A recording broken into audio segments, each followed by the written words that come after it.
Армысыздар ағайын. Бүгін 19 наурыз, шығысымыздың шырайлы шаңырағы Семей қаласынан сөйлеп тұрмыз. Бүгін жазықсыздан жазықсыз абақта жатқан Мұхтар Жәкішев ағамыз бостандыққа шығат делінген күн. Бостандыққа шығат деген қаулы жариялағанға 15 күн болды. 15 күннің ішінде ешқандай да апелляциялық шағым келіп түскен жоқ прокурорлардан. Ендігі үміт Мұхтар ағамыз босап шығып, халық бір өзінің туғанындай күтіп отыр қазақ халқы. Сол халықтың қуанышын көргім келеді. Бұйыртса барлығымыз осы Семей қаласынан сүйіншілеп жақсы хабар аламыз деген үміттеміз. Аман болыңыздар. Енді халықтың келісі өте жоғары. Атырау қаласынан да келіп отыр екен, Өскемен қаласы және де Астана, Алматы қаласынан да келіп отыр. Қазір камера әрі қарай ауыспай жатыр. Міне. Халықты бірінші халықтың жиынын алыстан түсіріп жіберейін сіздерге.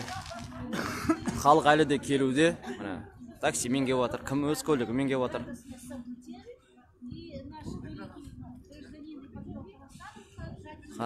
Сіздер айта отырсаңыздар, жалпы даусымыз естіліп тұр ма сіздерге?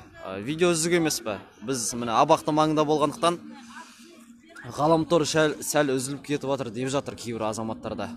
Сіздерге қалай? Жақсы естіліп жатыр ма даусымыз?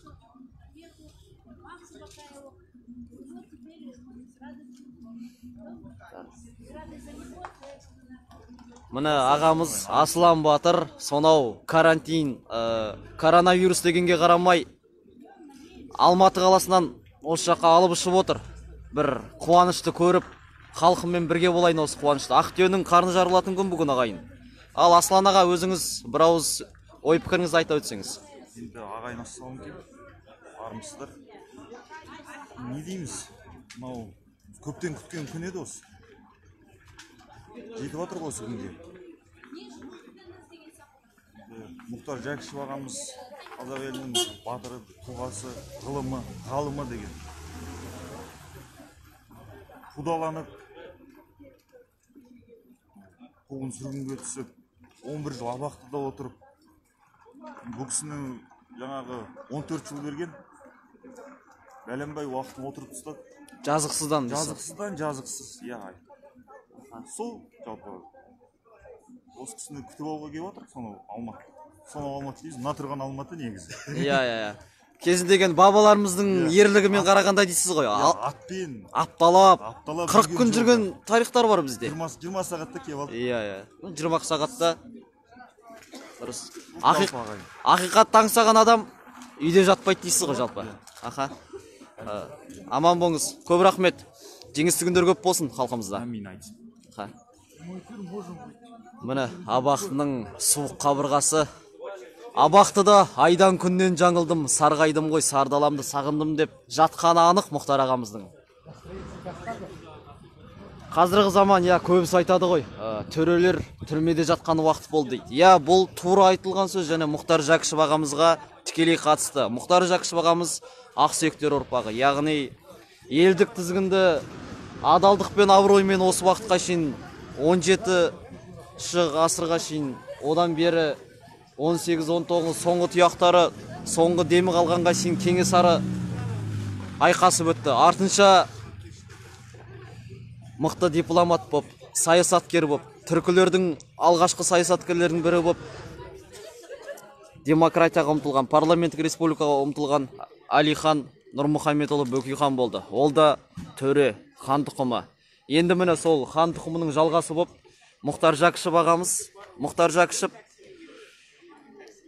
тікелей сол тектілердің ұрпағы, хан тұқымы өзінің айтады ғой, текті ұрпақ тепкіленбей жатпайды деп. Текті болып, тепкіленіп, еліміздің төріне ұмтылды, өзінің лайықты орнына ұмтылды.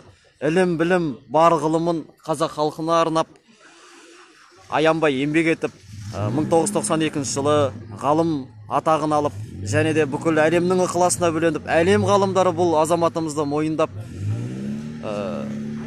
атом король деген болатын.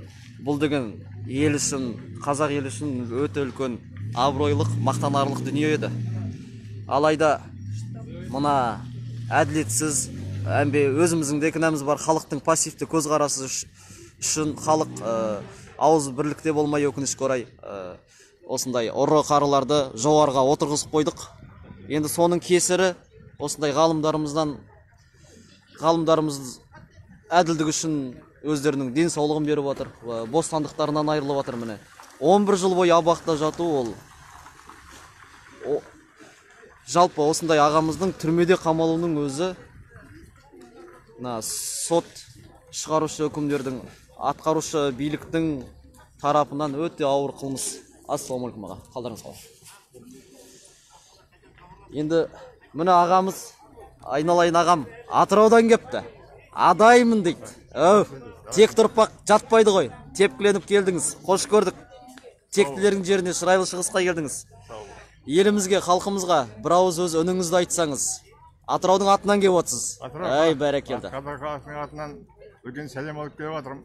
Аман сау Мұхтар семьясына қосып, жанұясына бақытты да өмір сүрсін деп тілектерімді беріп жатыр. Соның ішінде өзім осы арада тілегін тілеп жатырған. Ал енді елгенде ел аман болсын, тыныш болсын. Жазықсыздан қамалмасын дейсіз ғой. Иә, өмірде енді қайтып бұндайды көрмейсін, бала шағасы үрім бұтаға. Бұндайды көрмейтін болсын Мұхтардың. Қазағым аман болсын, бәрі қуаныш болсын, той болсын, жақсы жылда қуаныш болып жатыр ғой баста. Иә. Иә, осы қиындыққа жолға қарамай бүкіл халық келіп жатыр. Халықтың қалаулысы аман сау болсын. Осы көргіміз келді, көргеннен кейін арманым жоқ. Иә. Сізге өте ризамыз. Анау 5-6 мың шақырым ғой. Аға, енді айтыңызшы, Мұхтар Жәкішев жазықсыздан жатыр. Енді 11 жылын ақиқатқа, шындыққа арнады деп біз анық айта аламыз ғой. Өйткені бұл кісіге тағылған айып әлі дәлелденген жоқ. Өйткені ол жала болатын түгін, иә. Қазір бұл кісі сүттен де ақ деп білеміз Мұхтар ағамызды. Өйткені бұл кісі ешқандай да кінәні мойнына алып мен ұрладым деген жоқ. Өйткені ұрламаған, ары таза. Енді осылай тағы да жазықсыз жатқан азаматтарымыз бар ғой. Солардың да шығуына өз ниетіңіз білдіретін шығарсыз. Макс Боқай азаматымыз, өзіңіздің жерлесіңіз. Арон Атабек, енді бір ой ниетіңіз айтсаңыз, енді сондайлар жатпаса дейміз ғой абақтыда. Қазақстан елінің байлығы бәріне жетеді ғой, бәрі ала берсін, іші берсін, жей берсін, дүние тұрған ештеңе жоқ қой. Азаматтарымыз аман болсын. Осының басы болып аман сау, бәрі де енді көріп отырған азаматтар үйіне орасын, жанұясына орасын, бақытты ұзақ өмір сүрген тілесмейді. Ай, рахмет аға. Атыраудан келген ағамыз, айта кетерлік. Атыраудан? Иә, Адай ағамыз. Құлсарыдан келіп отыр. Тура мұнайдың үстінен. Емалым керек екен. Иә. Аспанда Құдай, жерде мұнай, ортада Адай дейсіз ғой. Қош көрдік. Жасым жетті келді мысаға. Жетіске қойдыңыз ба? Жетті, 3 айдан кейін келем бұйырса. Соны жаңа кім көреді, бата беріп кетейін деп келіп едім деп жаңа айтты. Бұйыртса қазір үлкен дастарханда отырамыз. Бар ма ол? Иә. Мен де көрсем деп ойлаймын. Амал мерекесі өткен, көрісу мерекесі. Мен ең алғаш соны Атырау жерінде тойладым, Амал мерекесі. Тамаша бір мейрам ғой. Көп өңірлерде тойлай бермейді. Енді халықты да сол Амал мерекесімен құттықтай отырайық, Наурызбен құттықтайық. Айтады ғой. Қораларыңыз төлге толсын, үйлеріңіз жанға толсын, ақ мол болсын.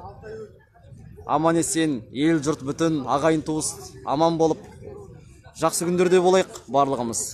Еліміз мына әділетсіз басқарып отқан іріп шіріген қу түлкілерден, көгесектерден арылатын күнге жетейік, ел боп, жұрт боп. Әділдік орнасын елімізде.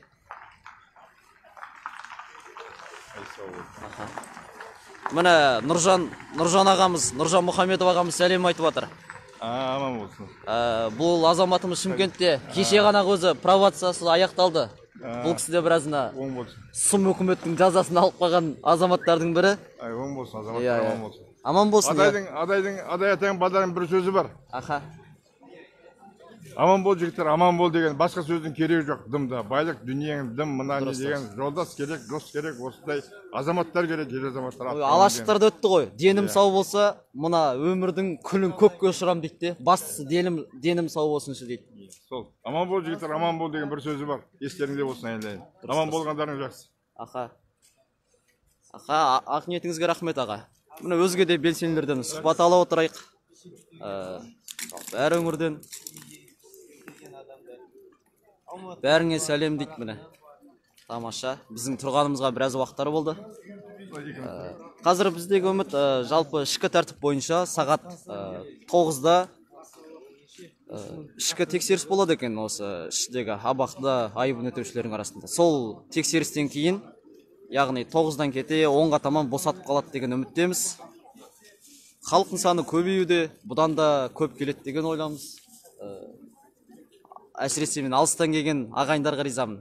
Міне жергілікті белсенділеріміз, Бақыт апамыз, Толқын апкеміз. Әр өңірден сәлем айтып отыр баршаларыңызға, белсенділер әсіресе. Халық бірге, әзірге 212 адам көріп отыр екен. Аман болсын. Ал. Бар. Я қазір. Міне, апамыз Астанадан келді. Астанадан келіп отыр. Мұхтар Жәкішев. Бостандық саяси тұтқындарға бостандық. Жалпы. Особенно Арон Атабек. Человек уже сколько лет сидел.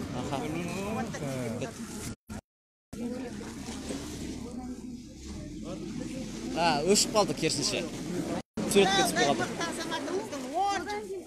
Міне, әпкеміз, апайымыз шашу дайындап отыр әзірлеп. Бір сосын шашуды көрейік барлығымыз. Ақталдай азаматымыздың қандай мықты. Неге қайда қайда? Өмірін құртқан адамға Құдай сауабын берсін.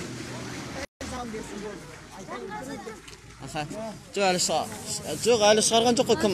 Жоқ, ол жаққа бармағанымыз дұрыс еді негізі ол әкімшілік. Бер таматыңыздар. Әкімшілік аймақ ана қоршаудан ана тұр ғой, содан әрі қарай. Жоқ. Қазір мен бер қарай алып келгеніміз дұрыс еді бізге. Қоғамдық орында тұрайық, одан да жолға ешкімге бөгет жасамай, тәртіп бұзбай, бізге Мұхтар ағамыздың шыққаны керек. Ағайын ол жақта емес, негізі ана блоктан өткізсең әкімшілік аймақ, олардың аймағы ғой. Негізі сыртта болғанымыз жақсы еді ғой. Енді тұра бергеніміз жақсы еді негізі. Куда нельзя подходить? Енді қоршаудан өттің, уже солардың аймағы болып есептелмейді. Тогда, может быть, здесь выстроим? Әлі оң жаққа қарай жер бар екен, я, оң жағына қарай.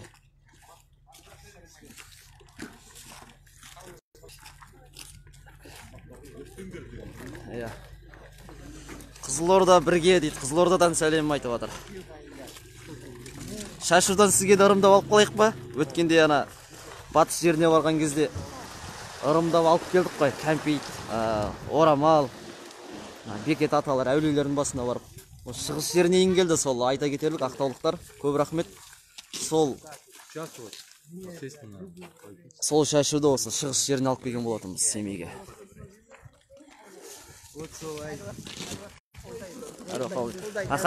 Апайымыз сіздің негізге рахмет, осылай шашып алып келіп отқан. Өз ойыңызды айтып өтсеңіз. Бекет атаның басында болдым деп жаңа айтып жатырсың. Бекет аталар сол қолдайды. Енді Алланың бір несі ғой енді. Бізде мәңгілік емес, ешкім мәңгі ештеңке де жоқ қой. Сондықтан мен өзім қажылыққа барғанмын, сонда да осы жылап тұрып қабаның жанында осы Мұхтар Жәкішев, Арон Атабек, Талғат Аян бәріне бостандық берші, Алла тағала бостандық берші. Қандай мықты апталдай азаматымыз жазықсыз отыр деп Құдайдан жылап тұрып тілегемін. Ендігі кезек Арон Атабектікі болсын деймін. Алла жазса, әруақтарымыз қолдап, сол мықты мына азаматтарымыздың бәрі қамалда тектен-текке отыр ғой, тектен-текке жазық. Тектілер түрмеде жатыр өкінішке орай. Тектілеріміздің жатқанда жүрегіміз ауырады. Жаңа қуанғанымнан жылап жібердім өзім, таксидің ішінде келе жатыр. Құдай сол. Алла аман есен көреміз бе Мұхтарымызды деп.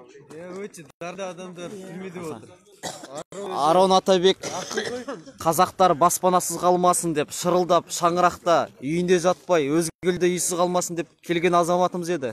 Өзі өнерлі суретші, әмбе ақындық шебер арысымыз еді Арон Атабек. Жазықсыздан жазықсыз 17 жылға мына сұм жыл кесті. Яғни шындық үшін, ақиқат үшін 17 жыл кесудің өзі бір қылмыс. Шынымен де Арон Атабек арамыз құралсы екен. На камераны ұстайсаңыз онша. Сіздің қолыңыз тоңып қалады? Перчаткамен тұр, ана кісіге берсеңіз. Сейчас я выровняю.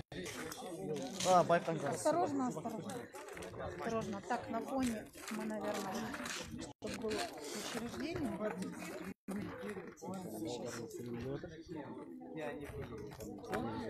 Ақиқат түбі сеңе дағайды. Ақиқат кешігіп келуі мүмкін, бірақ түбі орнайды. Оны шыншыл, өр рухты Бауыржан Момышұлы бабамыз айтқан.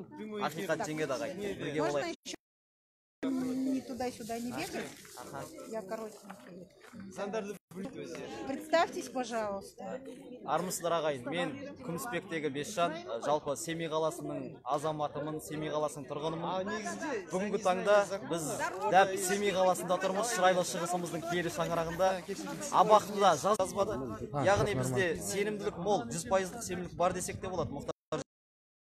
Сәл минуттардан кейін арамызға оралады деген. Енді халық болып, абырой болып, Мұхтар Жәкішев ағамызды күтіп алмақшымыз. Әр өңірден келген азаматтарға мың рахмет. Анау Атыраудан келіп жатыр, Алматыдан, Астанадан, Өскемен қаласынан келіп жатқан белсенділер, осы Семей төңірегіндегі ауылды тұрғындар келіп жатқандарына мың алғыс. Бізді адамның білімі жетелеп отыр, адамның жеткен жетістігі жетелеп отыр. Мұхтар Жәкішев 1992 жылы 15 жыл бойы Америка елінде ешқандай ұйымдар таба алмаған қылмыс, саяси қылмыстың артын ашып, соны тауып берген азаматтардың бірі болып, ғылым доктор атағын алған азамат еді. Және оны бүкіл әлем ғалымдарының өздері корольдің атымы дейді. Атымның король деп атайды ол кісіні. Сондай азаматымыз, сондай өміз түрмеде жатқан әрине өкінішті. Бұның бары ақталады, ашықтарды жапқан болатын түрлі себептермен. Енді сол үміт ақталып, арамызға оралады деген ойдамыз. Жазықсыз азаматтар абақты жатпасын. Белсенділер қорғалсын. Мұхтар Жәкішев төре тұқымы айта кетерлік. Төре, яғни хан тұқымы біздің елімізді тектілікпен хандар басқарған кезінде. Соң тұяғы міне Әлихан Бөкейхан Нұрмұхаметұлы 37 жылы атылып кетсе, солардың сарқыты болып, тек ұрпақ тепкіленіп, Мұхтар Жәкішев шықты арамызға. Сондай азаматымыз өзінің қандық тегімен, білімімен, барлық жиған білімін еліне арнады. Біздің Қазақстан Республикасы 70% мұнайдан, шикізаттан ақша табамыз, түрлі металдардан ақша табамыз. Ал ол металдарды әлемдік базарға, әлемдік рынокқа шығарып берген Мұхтар Жәкішев болады. Бір қынжыласың, сондай еліме пайдасын тигізген азаматты мына сұм үкімет, мына ұры қарылар, мына залымдар, көкесектер абақтыға қамап тастады өкінішке орай. Ақиқат түбі орнайды. Ешкім таза асыл тас су түбінде жатпайды ол. Ақиқат орнайды. Амандықта жетейік. Қазіргі өз-өздеріне ескеріш қойып жатқан адамдардың ескерткіші кейін құлайды деген ойдамын. Бұйыртса, белсенділерге ескертіп қойылады. Мына жазықсынан жазықсыз кеткен Дулат ағамызға алаңдардың аты берілетін болады. Қайдағы бір жемқорларға емес. Күш бірлікте ағайын. Ақиқат жеңеді. Рахмет. Міне ағамыз бір өлеңдетіп жатыр. Мінекей қарсы алуға батырды өсіп жатыр, көңіл күй көреді бүгін елі асылды, ғалым әрі дан ол Мұхтар туралы болар жыр, қазақтар жетсін мәңгі бақытқа, Мұхтардай болсын әрбір ұл дейді. Әумин аға. Осындай жалынды өлеңдеріңіз тура жүрек түбінен шығып жатыр деген ойдамыз. Жүсіп Шәріп бабамыз. Қазақ өзі ақыны мен батырын құрметтеген халық қой. Аман болыңыз аға. Сіздің өлең осылай жынды шумақтарыңызды ылғи оқып отырамыз, естіп отырамыз. Мың алғыс. Қоғам белсендісі жергілікті Ерлан деген Кенешбаев. Мынандай заңсыздықтар жалғаса, ешқандай да жақсы өмір болмайды. Көзіміз жеткеннен кейін шығып жүрміз. Атым кім мен? Аз қалды, өте аз уақыт қалды маратойдың бітуіне. Қалыңыз қалай аға? Ассалаумалейкум. Сатылса Қазақстан жер құриды. Жеңіс түгін болсын. Аса қатты бір ұрпақты ойлайтындай уже болмай қалады бізде мүмкіндік. Қазір міне ертерек ойлану керек, ертерек қамтамасыз ету керек. Ол барша қазаққа керек бұл жер. Жазып жүрген 30-40 адамға керек емес. Соңғы тұрағымыз дейсіз ғой, жер басып тұрған. Дұрыс Басқа айтасыз. үміттенетін нәрсе қалмады уже, жердің астындағы байлық бітті уже. Бітуге таяу қалғанша бітесе де. Кейбір бейғам жатқан халық айта кетсеңіз, жерің болмаса сенің үйің де болмайды, ешқандай ұйымың да болмайды, партияң да болмайды. Ең бірінші очередь сол біздің айтып жатқанымыз, ең бірінші маңызды мына мораторийдің бітуіне 1 жыл уақыт қалды. біз соны ойлағандықтан біз тұруымыз керек. Жоқ, айқаламау керек, ұрандамай қазір. Атқа отыруымыз керек. Бұны өзіміз халық болып күш алмай атсалыспаса, әр қаладан 30-40 адам бәрі болады, жерде болады. түк өзгеріс бермей Дулат Ағадыл ағамыз да сөйтіп айғалады емес пе? Ояныңдар, көп болайық. жеріміз көп болайық. Көп қорқытады, терең батырады дейсіз ғой. Иә. Аха. Дулат ағамыз енді біз әлі соның жолын жалғастыратын боламыз, тоқтамаймыз. Не істесе де, оған біз қандай уәде жағдай береміз. істесе де, иә. Біз уәде береміз оған. Осы заңсыз бостандық Арон Атабек, Мұхтар Жәкішев ағамыз шыққаннан кейін Арон Атабек, Макс Боқай көп әлі заңсыз отырғандар. Соның бәріне бостандық талап ететін боламыз. Бостандықтағы ағайындар біздің елім жерім деген жазықсыз қамалып жатқан азаматтардан еш артық емес ағайын. Барлығымыздың ағзамызда, жаратылымызда, қанымыз қайнап жатқан қанымызда қазақ. Әділдікте жетейік осы. Дұрыс, жер тақырыбын көлемді қолдау керек. Тұрады деп сенімдемін. Барша қазақ жер үшін тұрады дегенмен өте үлкен сенімдемін. Алашықтар да айтты ғой, жер үшін дүрілдемеуге болмайды деді. Жер біздің соңғы тұрағымыз деді. Жердің асты, үсті, ауадағы ұшып жүрген құстың өзі қазақ халқына қызмет етсін деді. Дұрыс. Бұйыртса сол күнге жетейік. Сондай азаматтар билік басына келсін. Оянсаңыздар, тұрыңыздар. Мораторийға 4 жыл болды, 4 жылдың ішінде түк те істелінбеді. Жалпы мораторий 5 жылға жарияланған, иә? 5 жылға жарияланған. Демек, биыл соңғы жылы ғой. Келесі жылы мораторий бітеді. Қаншама 4 жыл асып тұрған кезде түк те істелмеген. Бір ауыз сөз айтпай жатыр ғой. Ағайын, табан астындағы жерімізден айырылып қалмайық. Ұлтарақтай болса да ата қоныс жер қымбат бізге. Сол кезде мораторий жарияланды. Мен сырт жаққа шығып әртүрлі тақырыптарды қозғайын, иә? Қай тақырыпта әңгіме өрбітеміз? Армысыздар. Халық саны әлі келуде, міне көліктерді көріп отырсыздар ғой. Кейбір азаматтар әлі көліктерінде отыр. 20-дан аса көлік бар десек қателеспейміз арада. 20 болмаса да 19 бар шығар деп қойық.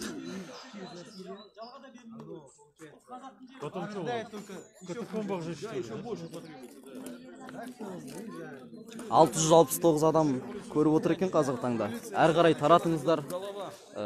Көп көрсін, бұл бұйыртса үлкен қуанышты көреміз деген ойдамыз. Ассалаумағалейкум, құрметті жерлестер. Қалдарыңыз қалай аға? Аллаға шүкір. Амансыздар ма? Жақсымыз. Қалыңыз қалай? Иса аға, өзіңіз бір ауыз сөзіңізді айтсаңыз. Әр өңірден келіп отыр өңірімізге азаматтар. Иә, бүгін өзі расында қуанышты күн. Міне жаңа Бешжан айтқандай, бұнда тек қана семейліктер ғана емес, Өскеменнен анау Атыраудан міне ағайындар келіп жатыр, естіп. Соншама сондай қуаныш. Енді әр әрекет нәтижесін береді. Берекетін береді. Берекетін береді, иә. Қазақ халқы оянып, міне өз әр қазағым жалғызым деп міне күресіп еді. Міне нәтижесі бүгін Құдай қаласа қазір көреміз нәтижесін. Мұхтар бауырымыз аман-есен шығып, аман-есен отбасына барып қосылып, жақында денсаулығын түзетіп, енді ол кісіні бәрі біледі.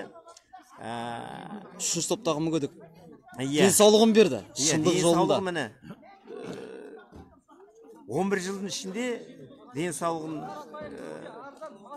ауырып, қаншама дерт алды. Енді аман-есен болып, түзеліп, өз қалпына келеді деп сенеміз, үміттенеміз.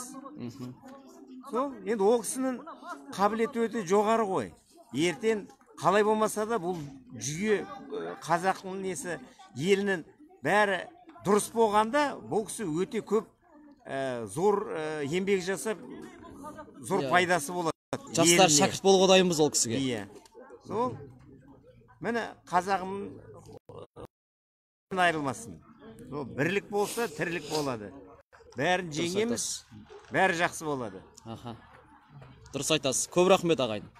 Ағайынмен әрекет етсең берекет болады деп айтып өтті ағамыз. Сондықтан да қамсыз жатпау керек. Қазіргі уақыт өз құқығың, өз мүддең үшін күресетін уақыт.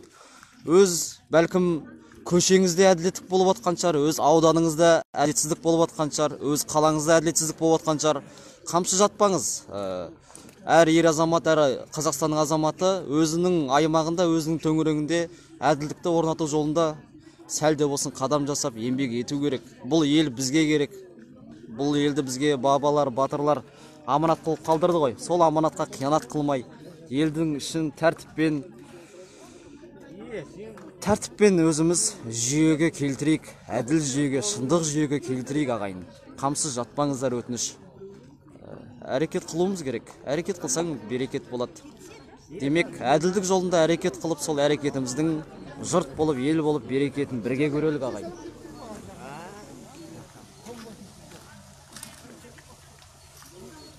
Енді шамамен 50-дей азаматтар бар мұнда қазір. Қуанып отырмыз, отбасымызбен қуанышымыз ұзағынан болсын, еліміз аман болсын дейді. Бақыт Бостаева. Иә, қуаныш ұзағынан болсын. Қазақ елінде енді қайғы қасірет болмасын. Мына індеттен де аман есен құтылайық бұйыртса. Солай.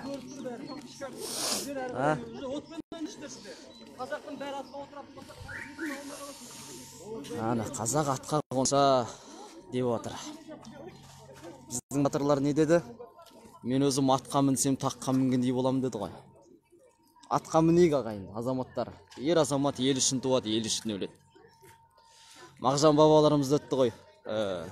Мен үшін абырой дейді. Мен үшін мәртебе ол, елім үшін өліп кету деп. Иә, ол мәртебеміз болып отыр біздің тарихта қалып. Өйткені оның адал еңбегі, өткір сөздері халықтың жадында, шындық жолында, ақиқат жолында, қиын заманда біраз еңбектер қылып. Армысызға, қалыңыз қалай, денсаулығыңыз қалай? Жақсы ба? Жаурағы жақсы ба?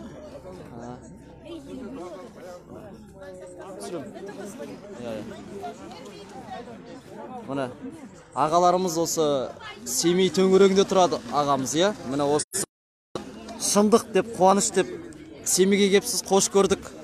Тек ниетіңіз айтсаңыз, мұнда қазір 761 адам көріп отыр деп қазір таңда. Халыққа не дейміз? Шындық бізді қуаныш көргіміз кеп отыр ғой, сүйіншілегіміз кеп отыр, иә? Барша 18 миллион халқымызды. Мұхтар Жәкішевті анау Американың сенаттары да араша сұраған, өзі атым ғалым адам ғой. Соған бір тілегіңіз айтсаңыз. Енді сол бәріміз күтіп отырмыз сол. Тәртің сөйлескен оңға таман деп тұрып жүртсі. Аға айтсаңыз. Енді күтеміз енді осы жерде бәріміз. Халық болып, ел болып. Сол айтады. Жалпы. Тек шындықты күтеміз, әділдікті күтеміз дейсіз ғой. Аха. Көп рахмет осылай ауылды жерден келіп, қолдап атқандарыңызға. Осы Семейдің маңайынан ба? Иә, Семейдің төңірегінде жалпы. Міне, әпкеміз қараңызшы, шашу. Бұйыртса осы шашу бірін қалдырмай теріп аламыз ғой қазір бұл шашудың. Сол қуанышқа жетейік бұйыртса. Аман болыңыз. Көп рахмет сіздерге де.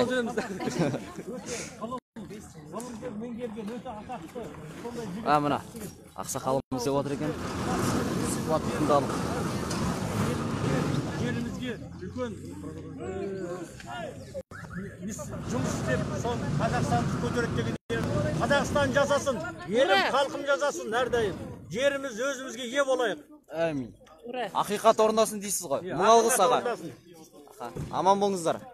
Ақылды қариялар болса, ақылды ұрпақ болады ғой бұйыртса. Осындай ағаларымыз аман болсын. Алдыңғы буын ешкімнен қорықпай, шындықты табанды түрде талап ететін болса, ол біздерге артынан ерген жастарға үлгі болмақ.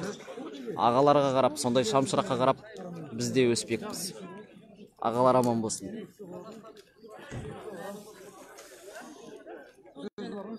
Маски кисеңіздерші, қазір ол кісі шықса болмайды ғой. Иә, мұнда әр қайсымыз жаңа барлығымыз түгенделіп, осы Семейдің қоғам белсенділері таратқан болатын азаматтарға. Маска барлығында бар деген ойдамыз, бәріне таратылған.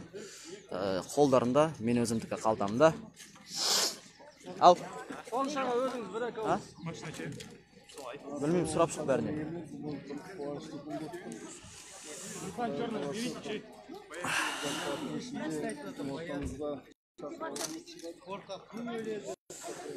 Ағайын, мына қара көлік кімдікі? Ниссан. Мына қара көлік кімдікі? Ниссан. Бөгет жасап тұр екен мына көлік шыққанына. ішкі сотрудниктарды дейміз ба? 131 Nissan көлік жолға бөгіп болып жатыр.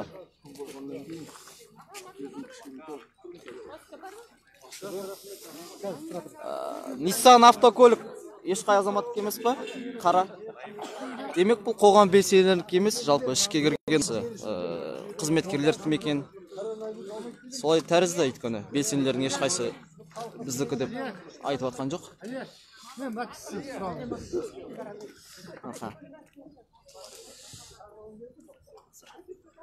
Қуаныш аға, өзіңіз бір ауыз десеңіз, елімізге, жерімізге әр өңірден келіп жатыр. Олардың барлығы қуанышты көруге, шындықты іздеп келіп жатқан азаматтар ғой. Елге не дейміз? Бұл жайтқа не дейміз? Енді ең бастысы қазақ халқын мен құттықтайын деп отырмын. Осындай бір жақсы қуанышты күн ортамызға бір жарты сағаттың ішінде Мұхтар бауырымыз шығады, қосылады деп отырмыз. Енді ең бастысы Мұхтарға тілейтінім денсаулық, бала шағасымен қосылып, жанұясымен кішкене демалып алғаннан кейін ешқандай күмәнім жоқ. Оның елімізге деген қосатын әлі талай еңбегі сіңеді. Сондықтан ең бастысы денсаулық тілеймін. Тағы да құттықтаймын. Денсау болса өмірдің көкке ұшырам күлдерін дейді ғой. Аман болсын шағамыз, иә. Отбасына оралсын, артындағы 5 баласының ортасына оралсын. На көлігімізді мұнда қоям дейді. Қандай бір су ғой. Мейлі. Ерлан. Аха, сұхбат барынша алып жатырмыз. Аха, қазір. Міне, бері қарай шыға берейік. Ана көлік анда кірге тұр. Міне, кезекті бір ағамыздан осылай үлгі болып жүрген ағаларымыздың бірімізден сұхбат алайық. Өзіңізді таныстыра өтсеңіз, аға. Жанғазы, осы Семейден. Мына азаттық деген бір сөз 20 миллион құрбан бар дейді. Сол 20 миллион құрбанның бірі бүгін біздің күтіп алып отырған Мұхтар Жәкішев. Енді видео айтады ғой. Бұл заманда не ғарып, төресі семіз ел арық. Шеттен шыққан чиновник шекпен киіп, Чиналып, Швейцарияда дем алып, атасының малындай қазынадан жеп алып, басып креслоны жамбасқа ұйықтап отыр тер ағып. Қара жерді кескілеп, қара Қытай жер алып, сүйегін қазып атамнан кеміріп жатыр кен алып. Міне, қазір бүгін біздің алдымызда осы белсенділер, осы елім деген жігіттер, қыздардың ойы осы міне бүгін Мұхтар Жәкішевті аман есен семьясына қосылуы. Ал енді одан кейін екінші мәселе көп, бірақ жердің мәселесі де ең қиын, ең үлкен талап жер мәселесі. Жер жүге сатылмасын. Жер қазақтың еншісі, ол тек қана қазаққа енші болу керек. Менің айтайын дегенім сол. Рахмет. Жер жалпы қолдан жасалмайды. Ол ешқандайда қанша ғалым болып өнеркәсіп етсең де жасап шығарамайсың ғой. Демек, жер біздің өте құнды байлығымыз. Жер болмаса отан жоқ. Атам заманнан келе жатқан ақиқат, жер сатылмайды, ауа сатылмайды. Дұрыс айтасыз. Жер, ауа, ол біздің Тәңірдің берген бізге, қазаққа, кең пейіл қазақтың көңілінде кең жерді беріп отқан жерге, ол бізге аманатқа қиянат қылмаймыз бұйырса. Аман болайық, ынтымақта бір болайық. Көп рахмет. Жаңағы айтып өткен өткір өлеңінің өзі қалай? Сүйектен өтіп жатыр. Таза ақиқат, шындық естіген кезде адам бір жылынып қаласың. Ерте заманда асан қайғы болса, қазір осы Кереку маңайында, Керекуда тұратын Шағатаев Аспанбек деген жігіттің, Аспанбек батырдың өлеңі екен ғой. Сол кісінің айтқан ақиқаты жазған. Бәрекелді. Мөңкебелердей жазыпты тура. Аспанбек батыр айта кетерлік осы Кереку өңірінің айтыскері, алтын домбыраның иегері, қазіргі таңда өткір сөздермен халықтың мұң-мұқтажын айтып, елім жерім деп шырылдап жүрген азамат, елде бір жағдай қиын ете қалса, бірден үнін айтып, халықтың жағында өзінің өткір сөздерімен халыққа жағып жүрген азаматтарымыздың бірі. Сондай азаматтар аман болып, еліне абыроймен қызмет атқарады деген ойдамыз. Аман болыңыздар. Айта кетерлік, мұнда Керекеудің де азаматтары, 2 азамат келген болатын осы Керекеуден. Қазір көріп атсақ, ол кісілерден де сұхбат алатын боламыз. Бірге болыңыздар. Ұлттық арнасында емес, осы шындық жолындағы белсенділермен бірге болыңыздар. Осы халықпен қарапайым, ақ ниетті халықпен бірге болыңыздар. Анда Мұхтар ағамыздың плакаты бар екен.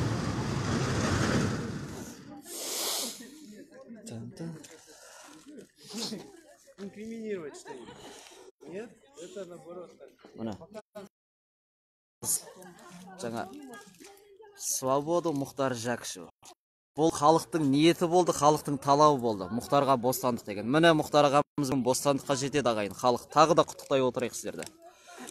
Осындай үлкен жасқа келіп, елім, жерім деп келгеніңізге мың алғыс апа. Өзіңіз бір ауыз сөз айта өтерсіз халыққа бәлкім. Мұнда қарап отқан сіздің тегін портрет емес, кеше жасалынған емес, 1 жылдан артық осы портретпен мемлекетке қызым шығып жүрді. Сон осы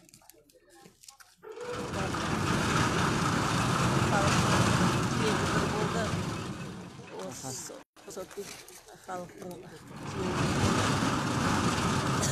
мұхтарымыз бүгін шығатын күні, соған толғанып тұрмыз.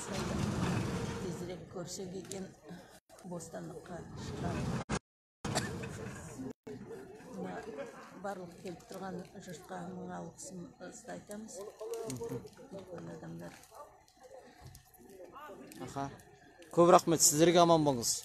Жаңа айтып өтті, бұл плакат 1 жылдай көлемде уақыт болды деп. Халық талап етті. Жазда да соты болған осы Семей өңірінде. Халыққа рахмет осылай. Азаматымызды, төремізді қолдап, қолпаштап, ақ ниетімен болған. Ақ ниет қашанда ақталады. Халықтың ақ ниеті ақталуда. Азаттық Задних номеров. Вот это вот прямое нарушение. Да. Всеми любимый.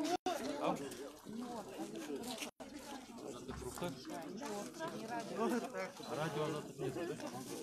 А я сейчас скажу, вот, я поддерживаю партию Мұхтар аман-есен отбасымен қауышуына тілектеспін. Алла жар болсын дейді. Арай кезет. Иә, бастысы отбасы, ол біздің төңірегіміздегі қазынамыз, баға жетпес байлығымыз ғой, жаня деген. Жанясына оралсын. Өткенде қызы жазып екен, көрмеген әкемді сағындым деп. Иә, олар бала болды. Есіне аса сақтай қоймаған тәрізді. Әкесін көргісі келеді. Әкесінің осы уақытқа шейін суретін көріп, үйде бір сағынып, көргісі келген кезде, әкелері абақталған кезде жылап көңілдері босағаны анық енді. Балалар жыламасын. Әкелері, шешелері жандарында болсын. Ешқандай да заң жазықсыздан әке шешеден айырмасын. Аман болыңыздар. Екеу жүр ғой өздері. Алып кетпей ме екен? Осы жерден шығаратын шығар? Жоқ, ұлан екен. Ұлан екінші рет келіп жатыр. Ішінен адамдар түсіріп кетіп қалып отыр ғой деймін. Аз-аздан. Міне көліктің қарасы ағайын. Өте көп көліктің қарасы. Көліктің ішінде отырған азаматшалары бар. Осы Мұхтар Жәкішев деп келіп отқан.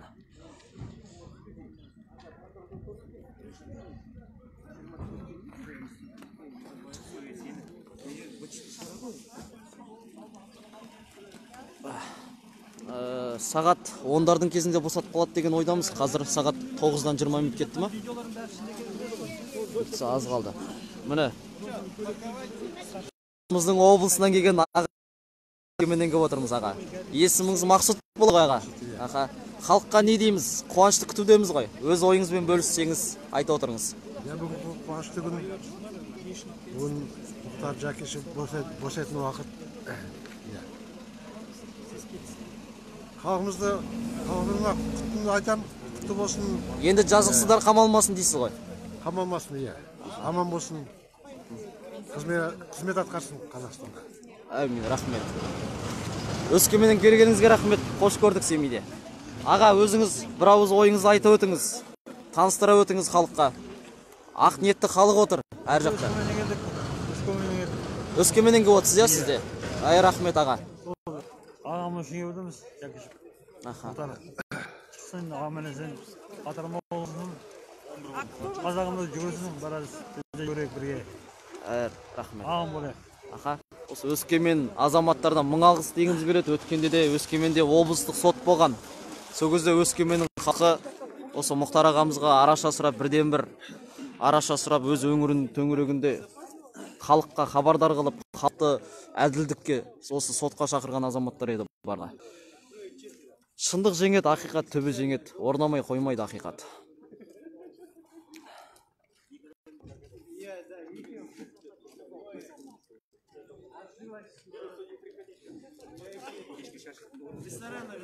Анан түрі танысына осы аң дейтін не емес па? Құлақ емес па? Өткенде Жакшевтің сотында кіреберісте адамдардың құжатын тексеріп тұрған азамат түгін бұл. Әйтеуір халыққа зиян тимесін. Ақыры мемлекеттік жұмыста істеп отыр екен.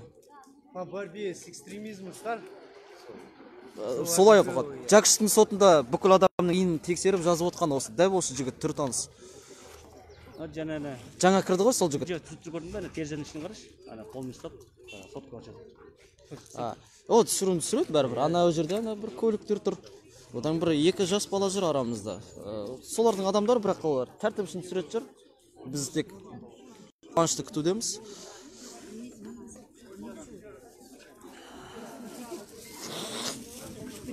Парам-парам-пам-парам-пам.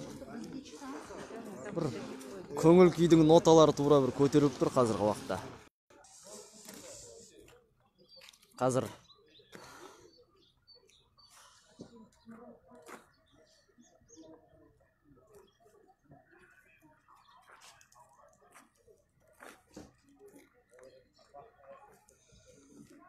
өзімізде бір түсіріп қойық ағайын. Армысыздар. Күндеріңіз сәтті өтсін. Атқан таңға ақ тілек. Міне халықтың тілегін тыңдап отырсыздар. Армысыз аға, қалыңыз қалай? Денсаулығыңыз қалай? Бұйыртса шығады деген ойдамыз қазір. 10-дар шамасында шығады деген хабар бар. Халық әлі келуде міне. Азаматтарымыз келіп отыр әлі. Жергілікті қанша көлік тұр мұнда. Ағайын және де баршаңызға енді мына коронавирус деп жатыр. Індеттің елімізге жалпы қазақ даласына індеттің тараған анық қой. Ол факт. Бәлкім оны біздің мына іріп шірген саясаткерлер, жоғарыдағылар оны өздерінің сасық сұм саясатына пайдаланбақ болар бәлкім. Алайда халық, сіздер сақтаныңыздар. Денсаулық біздің басты байлығымыз. Өз-өзіңізді күтіңіздер.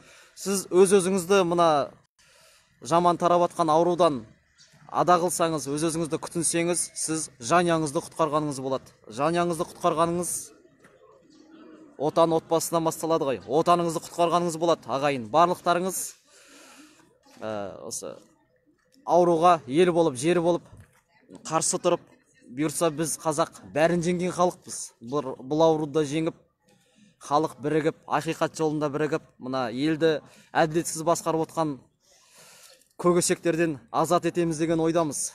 Аман болайық, бар болайық, ниетіміз бір болсын, ынтымақсымыз. Өзім маскасыз отыр екем. Маска бар жалпы қалтамда. Қазір сөйлеген кезде өн дауысым сіздерге естілмей қалмасын деп шешіп тастаған болатын, мәнбе көпшіліктен алшақтадым қазір. Сондай жайт. Қазір көріп отырмыз ғой. Еліміздің айнасы деп жүрген Алматы, Астана ауру қалай қарқынды тарап жатыр. Біздің әзірге еліміз бір аса жоғары деңгейде қауқарсыз болып отыр. Әйтсе де осы жолда еренбей еңбегін етіп, біздерге үйде бол деп өздері жұмыста болып отқан медбике ағалар, ханымдар мен барлығына мың алғыс айтамыз. Өздерінің денсаулығын қауіпқа тігіп, ел үшін, жер үшін қазір күні түні жұмыста жүрген азаматшаларға мың алғыс. Сол денсаулықтарыңызды мықтыңыздар, өздеріңіздің қорғаныс иммунитет дейді ғой, иммунитеттеріңіз жоғары болсын. Және де отан сүйгіштіктеріңіз ең жоғары болсын ағайын. Отаныңызды сүйсеңіз, сіз өзіңіздің денсаулығыңызға да құрметпен қарайсыз. Өйткені сіздің денсаулығыңыз отаныңызды сүйгендіктен, ол отанның азаматымыз ғой барлығымыз. Денсау отан болған жақсы. Отан сүйгіш жақсы ағайын. Әрекет қылайық, отанымыз сүйейік, шындық жолында күресейік барлығымыз, ақиқатты орнатайық бұйыртса. Сол, мұнайдың бағасы қазір 23-ке түсті деп жатыр, иә, қателеспесек. Көптеген жағдайлар болып отыр. Халық міне барлықтарыңыз байқаған шығарсыздар. Біз экономикалық тәуелді елге айналып бара жатырмыз. Біз шикізатпен ғана елімізге табыс алып келіп отқан еліміз ғой. Ешқандай өнеркәсібімізбен, ғылымымызбен ешқандай әлемді таңғалдыра қойған жоқпыз әзірге. Экспортқа біз өнім шығарып, еліміздің экономикамызға ешқандай да қаражат түсіріп жатқан жоқпыз. Ол 30 жыл алдап басқарып келді. Қарызымыз қанша? Бәлкім бір ақпараттарда 158 миллиард доллар дейді, басқа да ақпараттарда тіпті 160-тан асып кеткен. Жалпы қанша болса да, мына осы саясатпен жүре берсек, осы жүйемен жүре берсек, біздің болашағымыз бұлыңғыр екені анық. Өйткені қарыз ол азайып жатқан жоқ, кеміп жатқан жоқ. Жылдан жылға қарызымыз одан сайын көбейіп, еліміз қарызға батуда. Еліміз қарызға батты деген, еліміздегі әр азаматшалар болашағы бұлыңғыр, олардың да үстіне қарыз ілініп жатыр деген сөз ғой. Сол үшін мына жүйені өзгертейік ағайын. Біз өркениетті елдерге ұмтылайық. Митинг деген дүниеден қорықпаңыздар. Митинг ол біздің алаңдарға шығып табан түрде билік өкілдеріне өз ойымызды айтуға біз ол заңмен де құқығымыз бар. Бастысы біз бейбіт жиындарға шығып, ешқандай қарусыз өз ойымызды айтуға және осылай видеоларға түсіп, ақпараттар таратуға толық құқығымыз бар. Ол біздің құқығымыз заңмен қорғалған, ата заңымызбен. Сол үшін шындықты айтудан еш жасқанбаңыздар. Мені қамап қояды-ау, менің отбасыма зиян тиеді-ау деген. Ал шындықты айтпау толығымен келер ұрпаққа зиян тиетінін ұмытпаңыздар. Шындық жеңеді ағайын. Сол көп сөйлеп кеттім ғой деймін, мен жұртшылықта түсірейік қазір.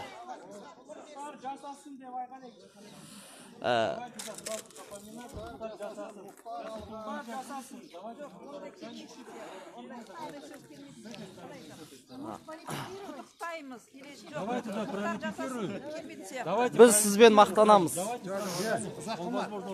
Ұзақ қылмақ па? Құттықтайтын несі бар ма? 11 жыл отырып шықты. Мұхтарға рахмет па?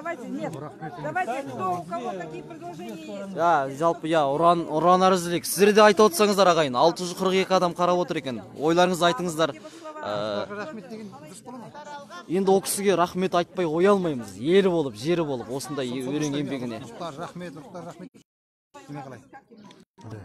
11 жыл отырғанына рахмет пе? Жоқ, Мұхтарға деп, Мұхтарға. Адамның атымен атап, өзіне алғысымыз шексіз ғой біздің Мұхтар ағаға.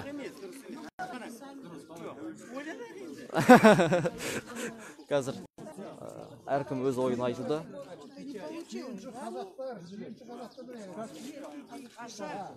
Сүйінші Мұхтарға рахмет. Сүйінші Мұхтарға рахмет. Елден сүйінші сұраймыз, ал Мұхтар ағамызға сүйінші Мұхтарға рахмет. Елден сүйінші сұраймыз да, Мұхтарға рахмет айтамыз. Сүйінші Мұхтарға рахмет. Сүйінші Мұхтарға рахмет деп міне ағамыз айтып отыр ғой. Сүйінші қазақтар. Сүйінші қазақтар деп айғайлайды. Қуан қазақ елі. Жоқ, ұзақ болмау керек. Мұхтар деп айтсақ. Елі Мұхтар дейсақ та болады, Енді Мұхтарды Аллах қолдасын деп айтамын. Тәңір қолдасын. Аха. Я, Мұхтар Қазақстан десек болады. Халықтың да рухы көтеріліп бір. Солай. Мұхтар батырсың деп айтып жатыр кейбір кісілер үлгі. Мұхтар батылсың деп айтып жатыр кейбір кісілер. Я ағайын, Дулатты айтпасқа болмас, Дулат ағамыздай. Дулат ағам мен өзім осы Семей жерінде, осы дәп Мұхтар Жәкішев ағамыздың сотында танысқан едім. Қазір камераны өзіме қарата қойын қайтадан. Я ағайын, міне Жолан Санбайұлы Таңат ағамыз айтып жатыр екен. Дулаттың жоқтығы деп. Бірден көңіліме қаяу келді. Мұхтар Дулат ағамыз. Дулат ағамызбен осы Семей жерінде, Семей қаласында танысқан болатымыз. Осы жазықсыздан жатқан Мұхтар Жәкішев ағамыздың сотында танысқан едік. Осы жазда барлығымыз білеміз, Семей өңірінде Мұхтар Жәкішев ағамыздың апелляциялық шағым соты өткен. Денсаулығына байланысты. Сол кезде өр рухты батырымыз, шыншыл батырымыз, елім жерім деп анау Сарыарқадан, Астанадан келген еді ғой осы Семей жеріне. Мұхтар ағамызға бостандық, елімде жерімде жазықсыз азаматтар қамауда жатпасын деп келген Дулат ағамыз. Жүзі жарқын азамат еді. Елім жерім деген есімде де тұр. Дулат ағаділ, ақ ниетті, ақ жүректі азамат болды. Барлықтарыңызға қайғыра көңіл айтамыз. Енді артындағы 6 баласы еш жамандық көрмесін, халық аяласын.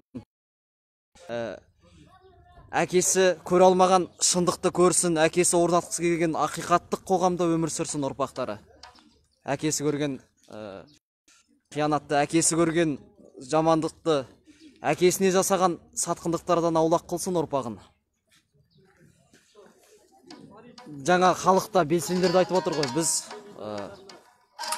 біреу хабарласып қалды.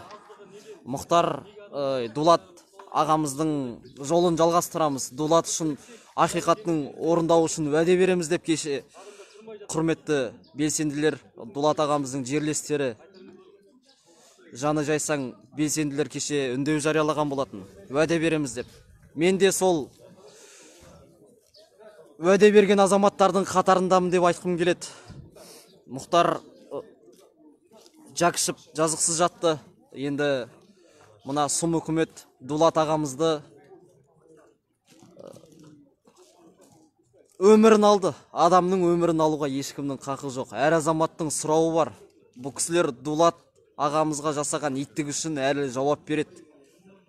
Тірі болсақ, біз әлі жаспыз. Бұл ақиқатты орнатпай, түбіне жетпей қоймаймыз. Кезінде алаштықтарды Японның тыңшысы, бүлікші, идеологиясы ауытқан азамат деп қудалады, қамады, атты. Олар иттік жасады, бірақ олардың басым бөлігі, олардың басындағы басшы орыс еді, большевик еді. Енді өз қазағың осылай иттік жасап отқан кезде ол таза қара беттік, таза сатқындық түбі ашылады. Өткенде бір үлкен Алматыда бір күй кешінде болдым. Секен Дұрысбек ағамыздың осы жерлесіміз Семей азаматы. Сол кешінде, шығармаш кешінде 2000-дай көрерменнің бір өте жоғарғы бір ақиқат айтылған еді. Тіріңде қойған ескерткішің өлгеніңде құлайды деген болатын. Оған қосылам. Ал қазір жазықсыз қамалып, жазықсыз осы ақиқат жолында өмірін берген азаматтарға ескерткіш қойылатынына мен сенімдімін. Олардың аты ақталып, елдің жадында болатынына мен сенімдімін. Алаңдардың аты аталатынына сенімдімін. Бауыржан Момышұлы айтқандай, ақиқат түбі орнайды. Бәлкім кешігіп келер, бірақ ақиқат орнайды ағайын. Тек бірге болайық, ынтымақта болып күресейік. Өз арамызда әрі-бері талас тартыс болмасын. Бізде тек әділдік, шындық үшін талас тартыс болсын. Біздің мақсатымыз, мүддеміз бір болсын. Мына елді залымдықпен басқарып отқан келдірейік, ел болып, халық болып, көп қорқытады, терең батырады дейді. Көп болып, үнімізді білдірейік ағайын. Көптің үні елеулі қашанда. Аман болып, бірі болып, көп шындық жолында жанымызды береміз. дәп менің өмірім Дулат ағамның өмірінен еш артық емес. Ақиқат үшін жан құрбан. Бір рухты алаштық Мағжан бабамыз айтты ғой. Мен үшін мәртебе, елім үшін өлу деп. О кісілер ел үшін жанын берді. Қазір мәртебелі ол азаматтарымыз. Шындық жеңеді ағайын. Бұл күрес еш зая емес. Сіздер де күресіңіздер, қатардан табылыңыздар өтініш.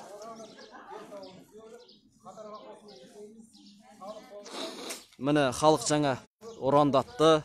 Мұхтарға бостандық, Мұхтарға рахмет айтамыз. Мұхтар ағамызға мың алғыс деп айтып отыр халық. Міне осы мекеменің қызметкерлері терезелерден түсіріп отыр. Міне есіктерден сығалап камераға түсіріп қойып отыр ара-арасында.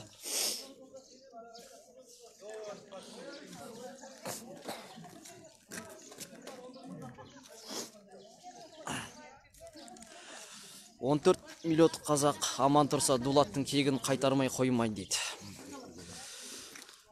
Мамырбай орыс ағамыз дұрыс айтып отырсыз. Халық түбі ақиқатты талай орнатады. Ол біздің ар ұятымызға, намысымызға байланысты ағайын. Намысты болайық, ар ұятты жоғары қояйық. Ар қымбат бізге, шындық қымбат.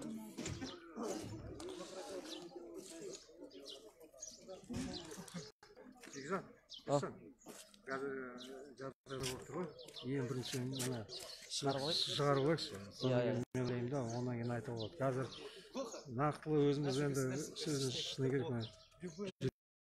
тұрды, шыққанша дейін. Бірақ өткенде Мұхтар Жәкішев ағамызды сотына бардық қой. Сол кезде бізді бәрін тізіммен жазып отқан азаматтар осында жүр екен. Олар Мұхтарға қатысы бар, Мұхтардың ісіне қарайтын бір комитет па, или одан жоғарғы өкілдер ме деп ойлап қалдым. Солар жаңа біреу кірді, түрін танып қалдым мен. Бәлкім ішке сөйлесіп, оларға да бір талабын қойып шыққан кезде осылай болсын деп айтқан шығар. Жақсы ойдамыз, әрине, шығат деген ойдамыз. Бұлар жиналып жатыр ғой. Бұлар жиналған немене жоқ. Халыққа қарсы, халықты қамайтындай автозактар жоқ, және ОМОН жоқ. Демек жайған тіпқа қарайды да көз алдымызда босатады деген ойда тұрмыз әзірге. Бұйыртса арамызға оралсын, бостандықта болсын ағамыз. Просто шыққаннан кейін жүрегіміз орнына келеді ка? Әрине, қобалжып тұрмыз дейсіз ғой. Дұрыс. Үміт ақталмай қап, үмітіміз көңіл сыныққа қалса жаман енді. Көңіл адамның ақ парағындай дейді ғой. Ақ парақты маждасаң қайта орнына келтіре алмайсың. Дұрыс. Мына билік қазақ халқының көңіліне қаяу келтіргелі қашан. Олар ақталамайды болды. Орнатпай қоймаймыз. Орнатындар жазаланады. Айта кетерлік осы жергілікті жалпы хан батыр атанған өррухты Қабанбай батырымыз айтқан екен. Қытайлардың әскеріне қарап тұрып, өте көп екен де Қытайдың әскері.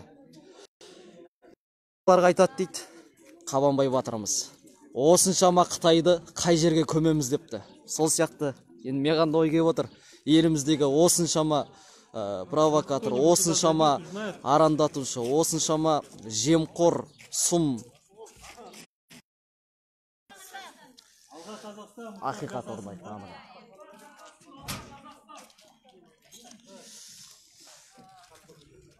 Ана. Өскемендік ағамыз келе жатыр ән. Руслан ағамыз. Өскеменнен келдік қой аға. Сізді таныстырмаса да таниды деп ойлаймыз. Мына 592 адам көріп отқан.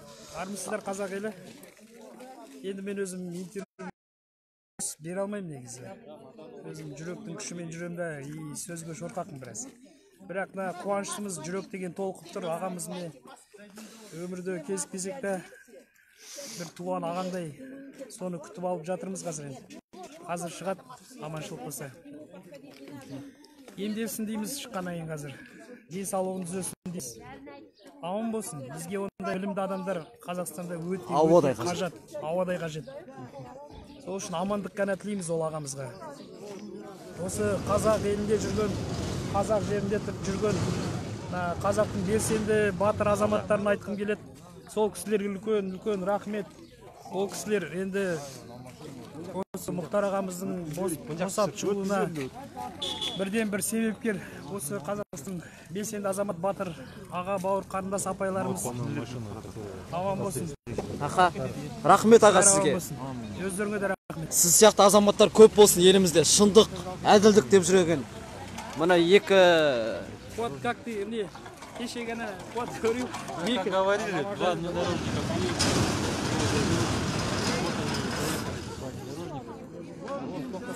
Екі көлік кірді. Енді халыққа бірден ой келді әрине. Осындай.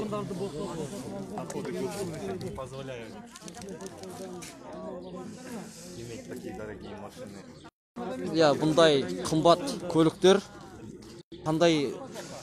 ешқандай тексерусіз қақпа ашылды, кіріп кетті. Бұл келісіммен, Мұхтар Жакишев ағамызды осы көліктермен шығарам екен. Әрине, дәп өз басым жалпы шыққанын қалайым. Әрине, көз алдымызда шығып, Мұхтар ағамыздың жүзін көріп, жадыраңқы жүзін көргенімізге не жетсін. Жалпы осылай көлікпен шығарса да, әйтеуір шықсын шағамыз. Үйіне оралсын, отбасына оралсын.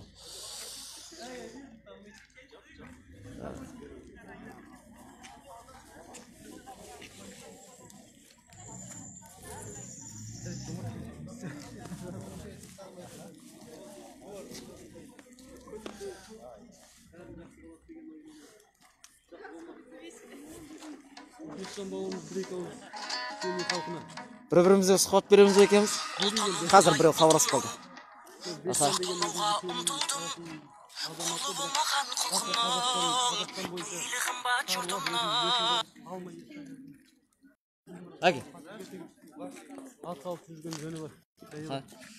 Армысыздар, құрметті де аяулы отандастар. Еліміз аман, жұртымыз тыныш болсын. Еліміз мына індеттен аман есен абыроймен шығып, жалпы қазақпыз, бәрін жеңген халықпыз. Мына елді зұлымдықпен әділетсіз басқарып отқан іріп-шіріген жүйенде жеңеміз деген ниетім мол менің. Оған әрине сіздер мен біздер бірі болып, ынтымақта болып жеңеміз әрине. Қазіргі жиналу мақсатымыз осы Абақтыда жазықсыздан да жазықсыз 11 жыл бойы қамауда жатқан Мұхтар Жакишев ағамыз бостандыққа шығады деген қаулының шыққанына 15 күн болды. Сол қаулы кешеге шейін еш өзгертілмеді. Кеше халық болып біз сағат 6-ға шектік жұмыс қой. Ешқандай да прокурор апелляция шағым жабайым екен. Енді ондай шағым түспеген көріп, қуанып кеше дастархандас болып барлығымыз бұйыртса таңертең барып қуанышпен құшағымызға баспасақ та көз алдымызда шыққаны ол бізге үлкен мәртебе. Біз үшін мәртебе сол, қоғам белсенділеріне мәртебе сол. Жазықсыз жатқан кез келген азаматымыз қоғамға шықса біз үшін қуаныш сол. Сол қуанышты қазір көруге келдік және көреміз деген ойдамыз. Үмітіміз мол. Ынтымақтан айырмасын. Арон Атабек, Макс Боқай, өзге де жазықсыз жатқан азаматтарымызды арамызға оралтуға бірлігімізді салайықшы. Ынтымақ біздің қорғанымыз, ынтымақта болайық. Яғни 5 адам біз біріміз ба? Ан жердегі 3 адам бізге батамайды, тиsemайды. Біз ынтымағымыз бірі болып, 18 миллион халық бірі болсақ, ешқандай жау бізді аламайды. Бірі болайық ағайын. Аман болыңыздар.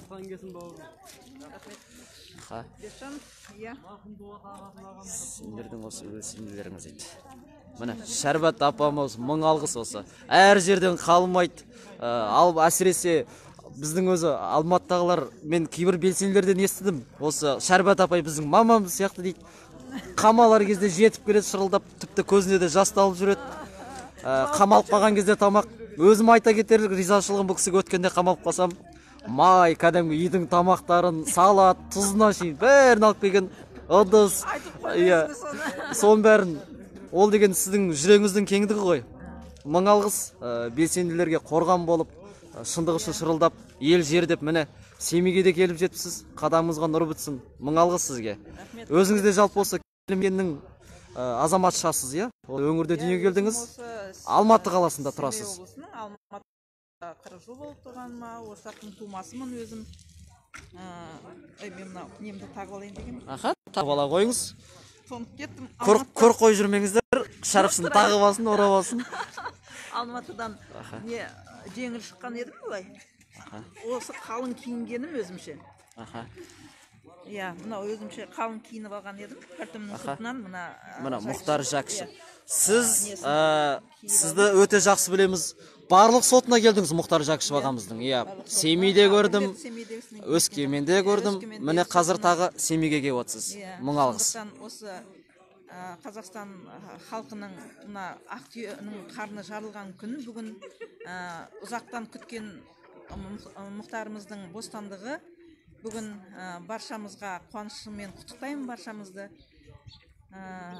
Өте қуанышта тұрмыз. Мен енді өзім жылауық адаммын, қазір енді жылап қалуым мүмкін, бірақ ол қуаныштың жасы, ол қайта жақсы. Қуаныштың жасы ғана болсыншы, ел азаматтарында. Содан кейін тағы да біздің көптеген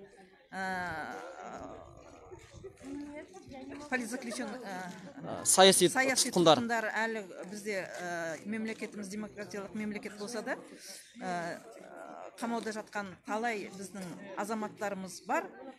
Осы Мұхтардай азаматтарымыз бар тағы да. Солардың барлығына бостандық талап етеміз. Табанды түрде? Иә, табанды түрде талап етеміз. Және де осы Мұхтардың жолын беріп, осыдан кейін осы бастау деп білеміз. Әмин. Арғата жалғасты бостандыққа шығады деп ойлаймыз. Мың алғыс сізге. Және 2 қара джип кірді ғой, енді сонымен алып шығады. Енді мына карантинға қарсы мүмкін, конечно, біз жоламауға тырысамыз, бәріміздің аузымызда мынандай жақындамауға.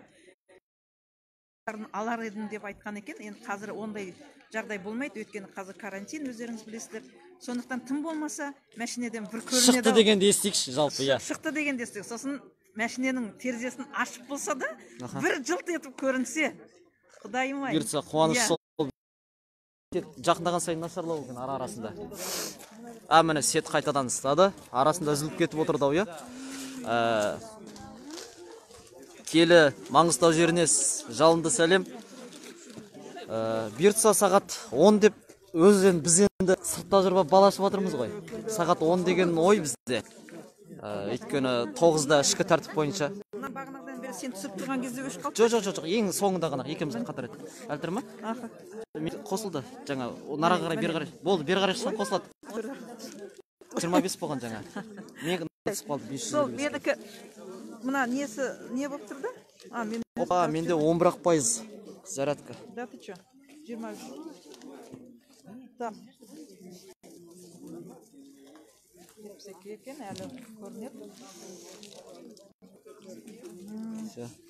Зарядка бітіп жатыр менде. Қазақ елі. Бұйыртса, сүйінші сұрауға аз ғана, сәл ғана уақыт қалды деген ойдамыз. Қатты жақындама қойын, ан жерде сет сәл нашар екен. Біраз. Қақпа қарай жақындап ек, өшті ма? Менкі де 2 рет өшіп қосылып сөйтіп тұр. Бірақ эфир аяқталған жоқ. Анда айналып тұрып қалды, сет нашар болып. Сол менкі де айналып тұрып қалды, сол өшіп тұр. Маңғыстаудан сәуле дейді. Келі Маңғыстау. Өз батыс маған жақын, өз Маңғыстауда, Ақтауда да тұрдым, Атырауда да тұрдым. Жалпы 4 қаласында барып шықтым енді, 4 бас қаласында. Жалынды сәлем сіздерге де, шырайлы шығысымыздан. Арыстардың, алаштардың жері, Ашқала сатанған жерден сіздерге де сәлем жолдаймыз. Ел жұртан боп, жақсылықта болайық. Қазақ айтады ғой, қорамызда малымыз бір болмаса да, жайлымда бірге жайлат дейді ғой. Кең дала бұл біздің байлығымыз, сол кең даламыздан айырылмайық. Маңғыстауға осы Семей жерінен жеткенше біздің 4 күніміз кетеді. Ол деген елімнің үлкендігі, жеріміздің үлкендігі. Бабалар бізге өте сондай кең, үлкен аманат қалдырған екен. Сол аманатқа қиянат қылмай қағайын. Ассалаумалейкум, қош көрдік ағайын. Жеңіс болсын бұйыртса. Ассалаумалейкум аға, қалдарыңыз қалай? Денсаулықтарыңыз қалай?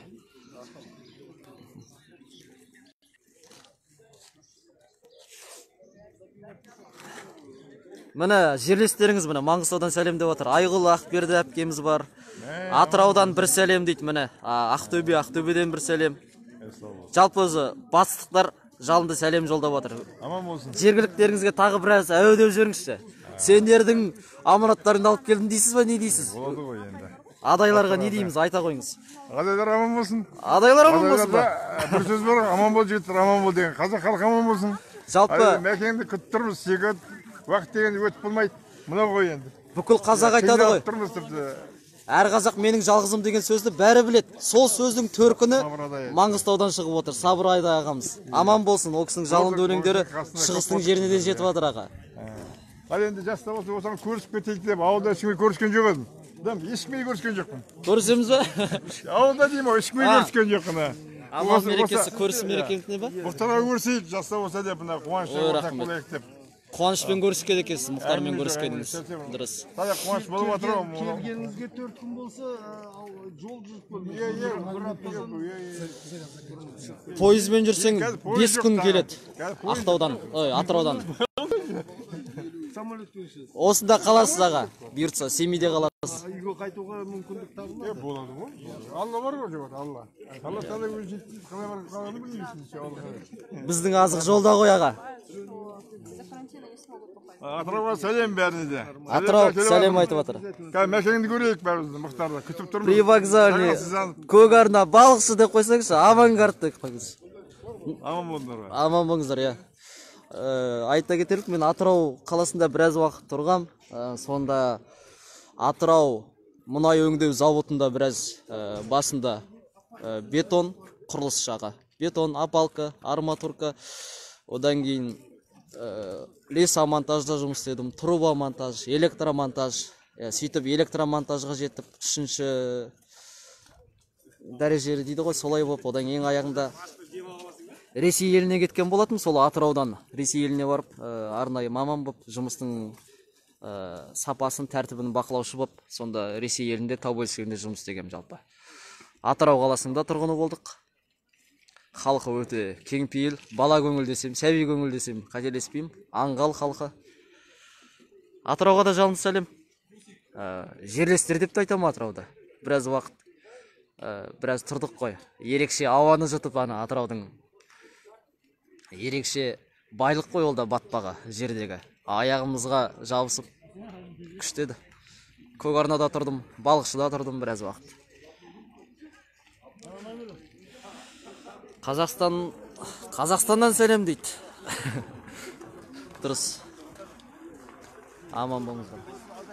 Міне тағы бір көлік келуде, бұл Астананык екен. 541 XXA01 дейді. Бұл бұйырса, кім болса да жалпы шықсын деген ойдамыз. Астанадан келген достары деп қабылдайық бұл кісілерді. Ақ ниетпен. Ассалаумалейкум аға. Қалыңыз қалай? Денсаулығыңыз қалай? Жақсыздар ма? Аман есен, жақсымыз.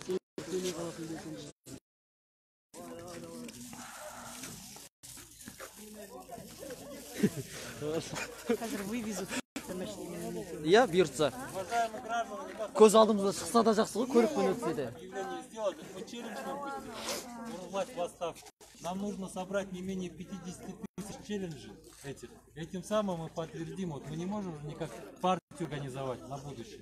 Нет уже у нас народной никакой партии. Вот объявляю вам всем, запишите, нам надо собрать 50 тысяч челленджей. Кто добровольно хочет, да, участвовать в общественно-политической жизни нашей страны, нам по-любому нужна партия. И вот этот челлендж, это есть доказательство того, что человек это будущий участник, да, этой партии. Вы очень много информации по поводу, записывайте, в будущем мы организуем партию. Наша цель добиться не менее 50 тысяч челленджей. На данный момент около 1000 есть, вот нам надо теперь собрать остальные, да? 49 тысяч. 49 тысяч. Бұл челлендж сіздерге толық құқыларыңыз бар. Конституция бойынша 20-шы бап бойынша челлендж жариялауға құқыларыңыз бар.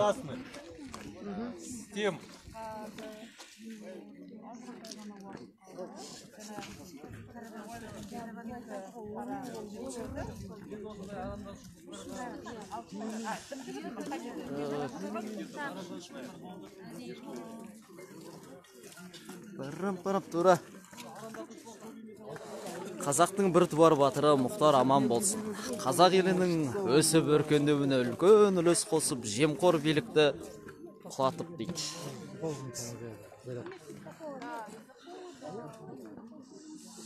Қайырлы күн балам, қазағым аман болсын, баршамызға жақсылық пен қуанышты нәсіп етсін. Әмин. Қуанышты күндеріміз көп болсын. Бізден естер хабарларыңыз тек сүйінші, тек жақсылық, тек қазақтың бір мерейтойын хабарлай қайғайын. Жақсылық болсын әр өңірде, әр жерде.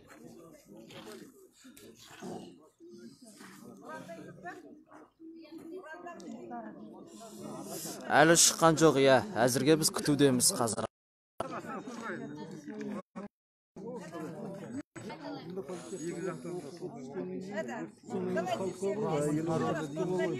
Жақшып ағамыздың жергілікті азамат. Қазақстан! Мұхтар жасасын! Сағат 9-да шығарап деген. Біраз кешірім Қазақстан жасасын! Көп рахмет аға. Алға Қазақстан! Міне. Артқа жол жоқ, алға тек. Халық міне ұрандатып атыр. Мұхтар! Мұхтар! Мұхтар! Мұхтар! Мұхтар! Мұхтар! Мұхтар! Мұхтар! Мұхтар! Мұхтар! Мұхтар! Бостандық! Бостандық! Бостандық! Бостандық!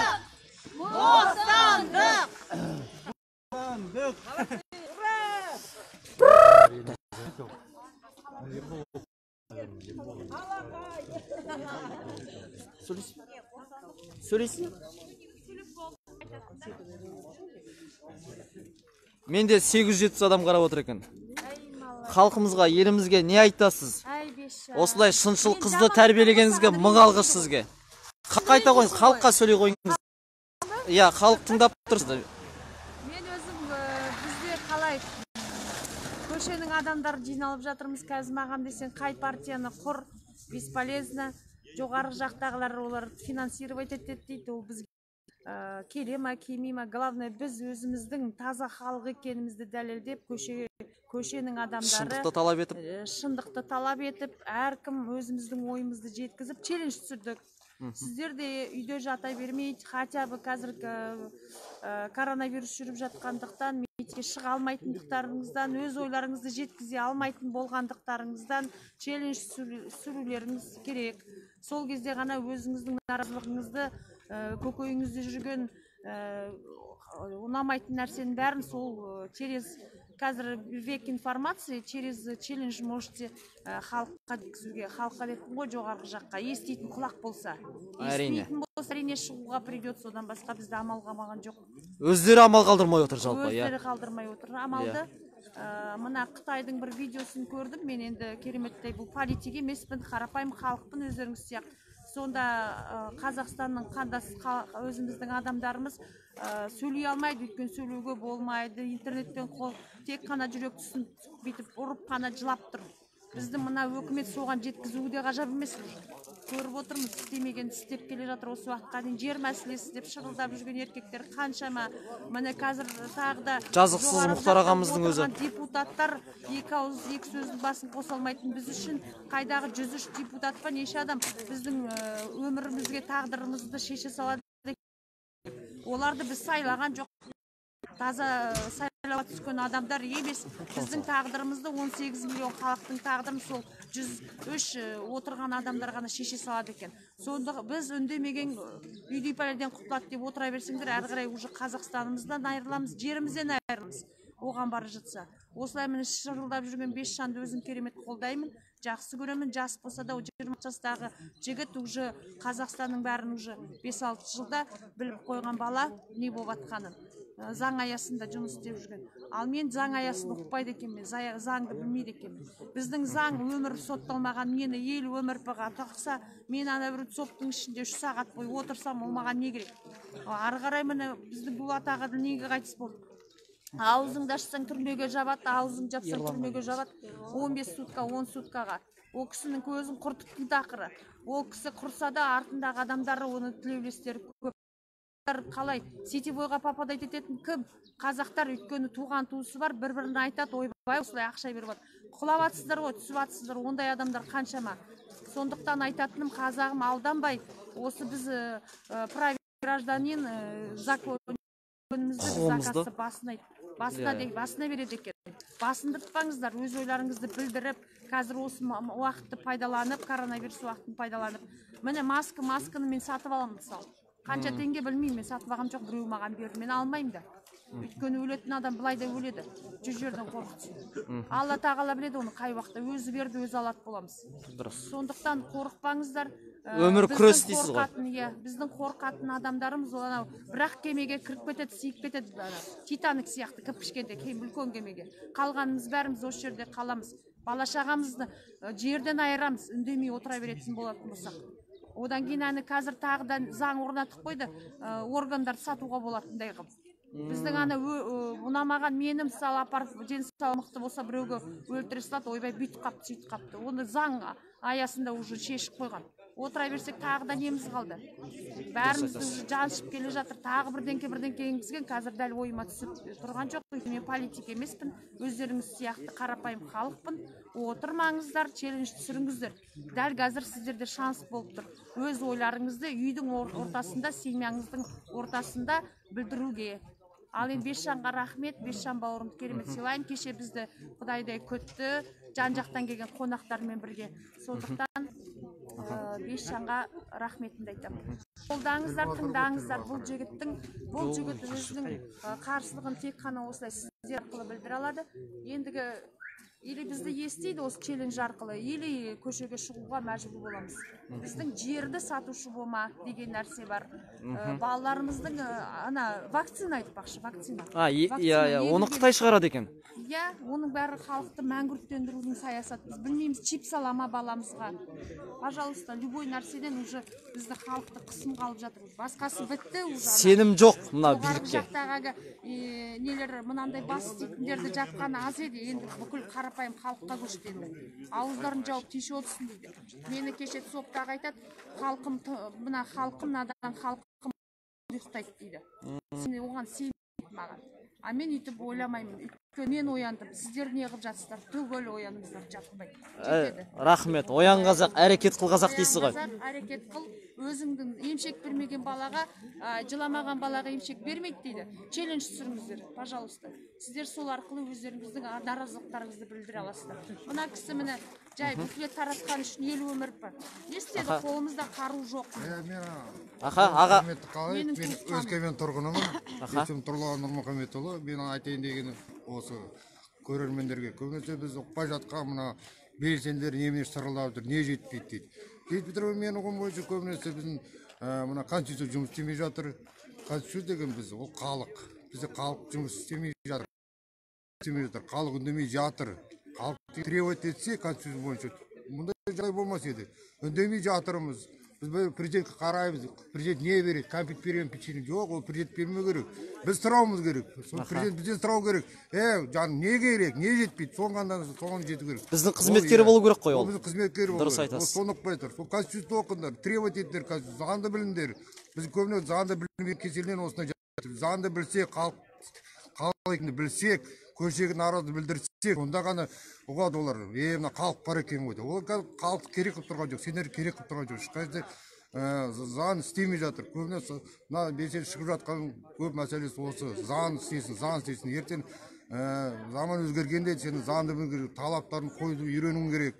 Бәрін талап беріп үйренсеңдер, сонда ғана біз егеменді мықты ел боламыз. Талап қойыңдар. Требовать етіңдер көбінесе, содан қорықпаңдар, еш нәрседен қорықпаңдар. Потому что бәрі сендер қолдарында, жастардың қолдарында.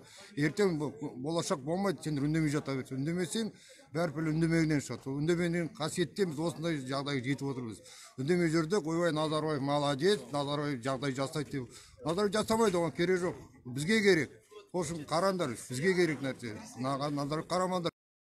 Сендер қарамаңдар, сендер бір үй салып берді, молодец деп. Ойбай траст салып жатыр, молодец. Олардың міндеті ғой ол. Ол міндеті. Ол біздің ақша. Сен керек, ол пособиені сұрап жүр, ол пособие бірінші сұрау керек. Сен шықтың ба 100 адам, ол жүгіріп шығу керек. Не жетпей жатыр, бүйтіндер. Жоқ, бір тұрамыз аузына қарап, Назарбаев қашан бізге пособие береді, Назарбаев қашан бізге үй салып береді. Ол міндеті ол. Халықтың еңбегі, өзінің Әрі бірден біздің салығымыз, біздің ақшамыз ол айналып келу керек. Қараңдар, 30 жылда еш нәрсе салынбаған. Жердің астығы мұнайды қажеттеп жатыр, оның ақшасы қайда кеткен ешкім білмейді. Мына өткен Зайсанға бардық мысалы, газ шыққан. Оны Қытайға беріп жатыр, Қытайдан сатып алып жатырмыз. Ал соның ақшасы қайда кетті ешкім білмейді. Істеп жатқан емне, бұрынғы темір газ істеп жатыр, Өскеменде ЦЦК бұрын істеп жатқан завод тұр. Соның ақшасы шығарып жатыр. Ауылың жабылып жатыр, ешқандай әрекет жасамайды үкімет. Осының бәрі осы үндемеген пәлес, үндемеу керек, шығу керек, наразылығын білдіру керек, айтыңдар, қорықпаңдар, айтыңдар, потому что сендер келесіздер қолдарында. Үндемесе онда жүре бересің үндемей, құл болып. Құл болмаңдар. Аға айтыңызшы, осы Өскеменде, шығыста сіз жақын білесіз, ел жер араладыңыз ғой. Көп ауылды жерлерді босатып жатыр, халқын көшіріп жатыр екен. Мен ойлаймын, ол мақсат, түпкі мақсаты халықты бір ауылдан көшіріп, ең астында сол ауылдың астындағы байлықты игеру, сол байлықты алу, сол байлықты ұрлау болып, сол мақсатта ауылдың адамдарын өзге жаққа көшіріп жатыр деген ойдамыз. Ол рас қой, көп ауыл ыдырады дейді Өскемен төңірегінде. Мен болдым, Зайсанда көрдім. Мысалы, оны қалай істеп жатыр? Брюцелездеп шығарады. Содан кейін брюцелездеп шығарады, содан кейін мына барсаш, қалаға барсаш, көмектесеміз, үй салып береміз дейді. Ол неге мақсат? Тұрған жеріне жеріне. Малынан айырып жатыр екен ғой халықты. Ол неге қала көшті тұрған адамға? Ол бардық пәленбай дөз екі семья тұрған жер сөйтіп бетақ семья қалған. Бәріне де кәдімгідей неге бәріне қалаға жіберіп жатыр? Ұғымсыз мәселе. Соны ешкім айтпайды, әкім де айтпайды, ешкім де айтпайды. Саясат қайда ұқпаймыз. Бірақ халық ашынды, бұрынғыдай бейхан жатпайды. Ол үшін бәріміз требовать ету керек. Қорықпай. Съездік акиматқа барып требовать ету керек. Район акимат өтерін требовать етсеңдер болды сонда. Сонда мына халық бар екен ғой деп. Сендер үндемегенсің, ол халық жоқ болғанда олар ойына кейін істей береді. Қорықпайды олар. Олар заң жоқ дейді болды. Халық жоқ болған соң олар қорықпайды. Ой, рахмет аға. Үндемеген сайын олар басына береді, ойына кейін істей береді. Бәрі үндемегеннен пәле. Қорықпаңдар, шығыңдар митингке. Бәрін қамамайды. Қамаса бір 20 адамымыз бар, бізді қамай, сендер түк істемейді. Дұрыс. Үйде жатпаңыздар ағайын. Рахмет аға. Бөлгенде өкіметтің бөлген бізге қаражаты 18 миллион 700 адам бар екен, соған шақырса әр адамға 10 теңгеден бұйырады екен. Сонда біз немене ол 10 теңгеге не аласыздар, өздеріңіз ойлаңызшы. Бір коробка спички даже 5 теңге тұрады. Сағыздың құны. Сағыздың құны да жоқ, Шайнаңдайтын. 50 теңге, 60 теңге. Сондықтан жатпаңыздар, орындарыңыздан түрегеліңіздер. Намыстарың қайда, намысын көтеріңдер. Жалпы қазақ халқы адам өзі заң үшін дүниеге келмейді екен. Заң адамға ыңғайланып жасалу керек екен. Ал біздің ыңғайымызға жұмыс істемейтін заң бізге не керегі бар? Дұрыс айтып кеттіңіз жаңа. Әрқайсымыз өз заңымызды білу керек. Және коронавирус жайында өзге елдер, енді нақты елдің атын жаттай қоймадым, мен ол мәтінді бір рет оқыдым кеше ақпарат көздерінен. Өзге елдер, егер адам өзінің коронавирус ауру екенін біліп, басқа адамдарға тарату қаупін тудырса, яғни емделіп жатқан жерден шығып кететін болса, өзге елдерде оны 8 жылға шейін бас бостандықтан айырылады, 2 жыл 3 жылдан. Ал біздің қазақ мемлекетінде тек 13 мың теңге айыппұл салады екен. Яғни адамның өміріне, елдің болашағына бей-жай қарайтын тағы да дәлелдеп отыр. Өзге елдер неге 3 жыл 8 жыл етеді? Өйткені адам, ауру адам, өзге адам ауру таратса, елінің азаматтары науқастанып, айырылып қалу қаупі туындайды ғой. Ауру одан сайын өршіп тарап кетуі мүмкін. Соның алдын алу үшін сондай қатал жазалар қабылдайды екен. Және көп елдерде де президенттері де айыппұл төлеп жатады. Ана Норвегиянікі бір оқығаным бар еді. Президент белгілі бір бағдарламаны атқармаған үшін мемлекеттік қазынаға айыппұл төлеген екен. Бізде қалай? Халық бар, потом. Бізде тиісуге болмайтын заң бар. Сен төлеу халық үндемейді. Бәрі пәле бізден болып тұр, үндемегеннен болып тұр. Халық бізге байланысты. Тек әрекет етсек, берекет береді. Біз бір болайық. Кеше сотта тұрғанымызда дейді. Жігіттер қалдарың қалай, жағдайларың қалай, өздеріңнің қаражаттарын жете ме десем, әрине апай бізге жетеді. Я говорю, жарайды, сендерге жетеді. Ал мына отырған отырыстарың не говорю? 70-ші жылдары салынған ана үй, сол ағаш терезе. Кімде бар қазір ағаш терезе? Өздеріңіз ойлаңыздар, ешқандай өкіметтің ақшасы не анда бөлінбейді, не мында бөлінбейді, не жылап жүрген, шырылдап жүрген әйел адамдарға көп бала тап деді кезде. Ойбай, менің қызым таққа отырмайды менің деп шықты, оның бәрін немене сөзбен айту, лапшаны іле береді құлаққа, қазақтың құлақына. Жалпы өтірік айтудың шебері ол кісі. Мен өз басым мойындаймын, өте өтірікші адам. Салығымыз қайда төлеп жатқанын білмейміз. вообще бізге отчет бермейді ешкім. Мен бір айтатын халыққа, шындар қорықпаңдар. Адам сендер биліксіңдер. Халық билік бір ол біздің 3-ші бапта жазылған. Конституция оқыңдар, сонда қасыңдар. Бұлар немес сырлап жүр дейді. Біз конституцияны көрген соң сырлап жүр. Билік Назарбаев емес. Басынған екен ғой деп. Билік Назарбаев, билік бізбіз. Біз қалай істейміз, ол солай біз айтқанмен жүреді. Ал ол қазір біз үндемейміз, ол ойнақ екен істеп жатыр, соны отырмыз Назарбаев жамандап. Біз кінәліміз. Рахмет аға, өзіңіз өскемен азаматым дедіңіз ғой. Мың алғыс, осылай анау облыс орталығынан келіп отыр екенсіз. Рахмет. Қазір опа жұртпенге шақты сірек. Жаңағы. Міне суық абақты. Бұл абақтыда негізі қылмыскерлер жазалар ғана жату керек. Әйтсе де біздің сұм өкімет Назарбаевтың жүйесі шыншыл азаматтарды қамауда, өкінішке орай. Ғалым адамды қамап отыр. Бүкіл әлем мойнына біздің аты берілген. Өкінішті. Ал ағайын, эфирді өшірмеу үшін сіздермен бір байланыс керек. Сұрақ қойып, сөйлесіп сөйтіп отырайық. Ассалаумағалейкум аға. Қалыңыз қалай? Денсаулық. Сөйтейік. Мұнда Асанхан ағамыз кірді. Уағалейкум ассалам. Күн сәтті болсын, қуанышты күн болсын, сүйіншіленген күн болсын бүгін. Аман болыңыз, бар болыңыздар барлықтарыңыз. Әзірге шыққан жоқ, біз күтудеміз. Зайсан, біз сіздермен біргеміз. Құдай сіздерге күш берсін дейді. Жанар әпкеміз. Иә, қазақ халқы әр өңір, 16 облыс, біз біргеміз. Біз біргеміз, біз елді қорғаймыз.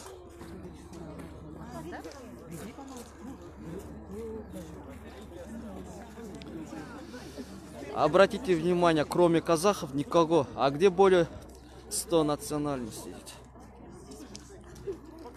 Уағалейкум ассалам. Азамат Нұралиев батыр. Қалай, денсаулық қалай? Атырау жұрттан ба? Жаңа қосылдың ғой деймін эфирға, я. Азамат, сенің жерлесің жүр мұнда, Атыраудан кеп отыр. Ол ағамыз қайда қазір? Атыраудан кеп отыр екен. Құлсарыдан кеп отыр. Өзің де Құлсарының жігіт емессің ба?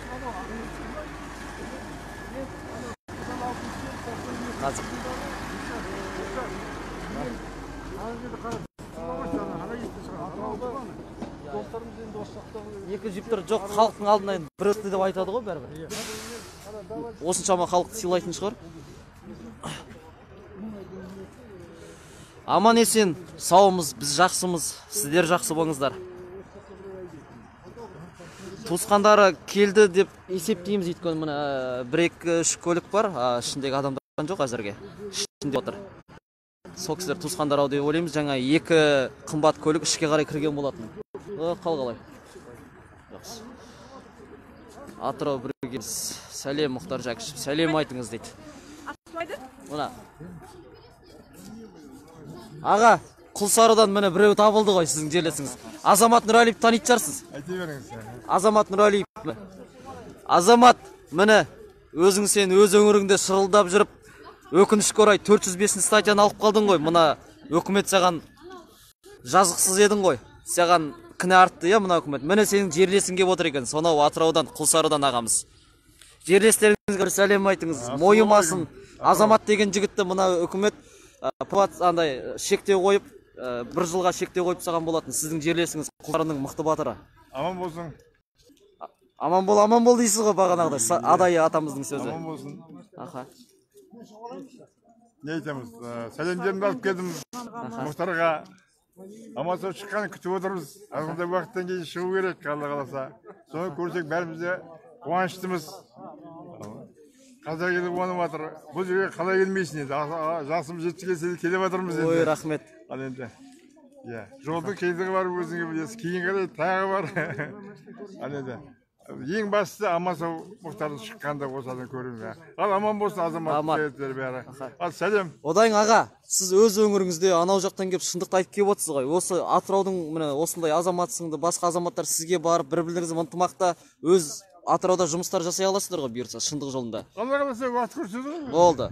Азамат, өзіңіз міне Батыр ағаңның номерін одан кейін бермін. Өз өңірлеріңде танысып, араласып, өңірдегі Атырауда сендерге ана экологияны көтермесе болмайды анау.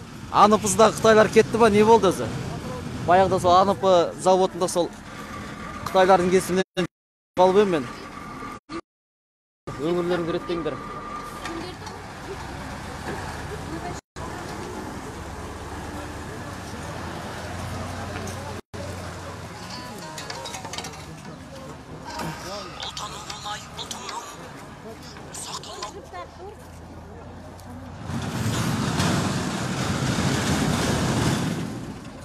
Аха, сәлеміңді айттым Азамат Батыр. Бұйыртса бір-бірлеріңмен араласыңдар, жолығыңдар, Атырауда бір болыңдар бәрлерің. Тағы да Атыраудан жазатын адамдар бар, менде өзім танитын. Өзара араласыңыздар. Қай өңір болсын ағайын, жалпы осылай өз өңіріңіздегі қоғам белсенділерін, елім жерім деген азаматтарды тауып, соның жанына топтасуларыңызды сұраймыз ағайын. Ешқандай да ұйым, партия демей, тек шындық деп, шындық жолында біргейікші ағайын. Бізде бір мүдде түптеп келгенде, бір мақсат, ол елімізде әділдікті орнатып, шындықты өз шыңына шығару.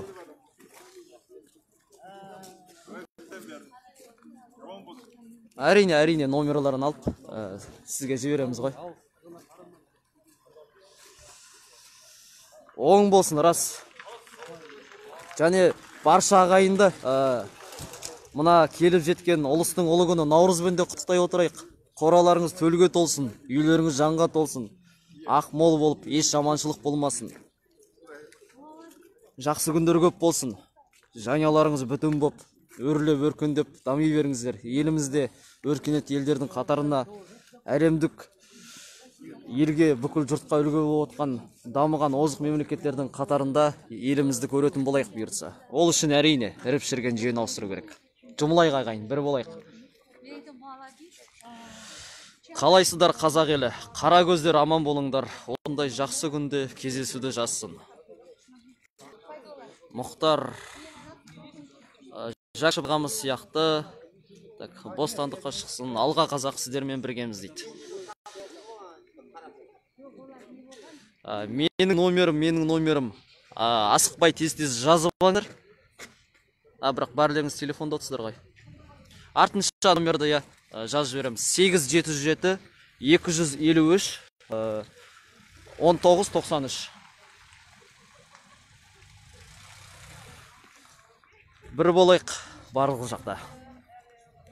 Бұйыртса мына індет елімге таралып атқан елімізге. Енді біздің сайқал үкімет әрқайсымызға 10 теңгеден бөлген екен коронавирусқа. 11 теңге? Ой апай, мен Назарбаев бізге 10 теңгеден бөлді деп мәз болып жүрсем, мен 11 теңгеден бөліпті ғой. Төбем көкке жетті ғой. Әй, сайқалдар ай. Ана Америкаң 500 миллиард бөліп отыр. Қолына беріп отыр халықтың. Долларымен. Әй, шығайбайлар ай. Айтады ғой, семірген сайын тауықтың артқы жағы тары болады дейді. Бар тауға осылар, биліктегілер. 11 теңге коронавирус. Ал маскыны 140 теңгеге алған таныстарым бар, енді анық 140 теңгеге. Кеше бір өзіміздің құрметтейтін бір бауырымыз жазып қойыпты, 7000 теңгеге 14 маска алдым деп.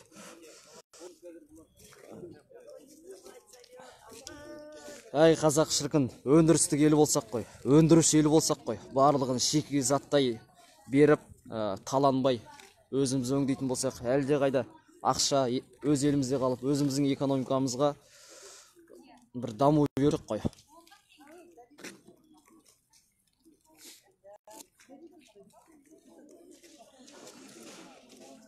Қайпай өмір өтесің ау. Бос тұрмай, мен сіздерге сырт жаққа шығып өлең оқып берейін ба? Өлең оқиық, сырт жаққа қарай шығып қазір. Рас, народный депутаттар қайда, ешқайсы жоқ дейсіз ғой. Әр халық депутат біздің елде. Ақиқатты талап етіп жүрген, шындықты талап етіп жүрген.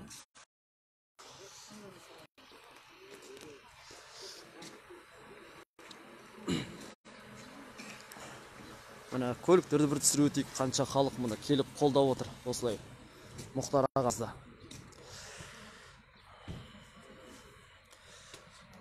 11 теңге құтты болсын. Маска 150, кей жерде 500. Ой-ой.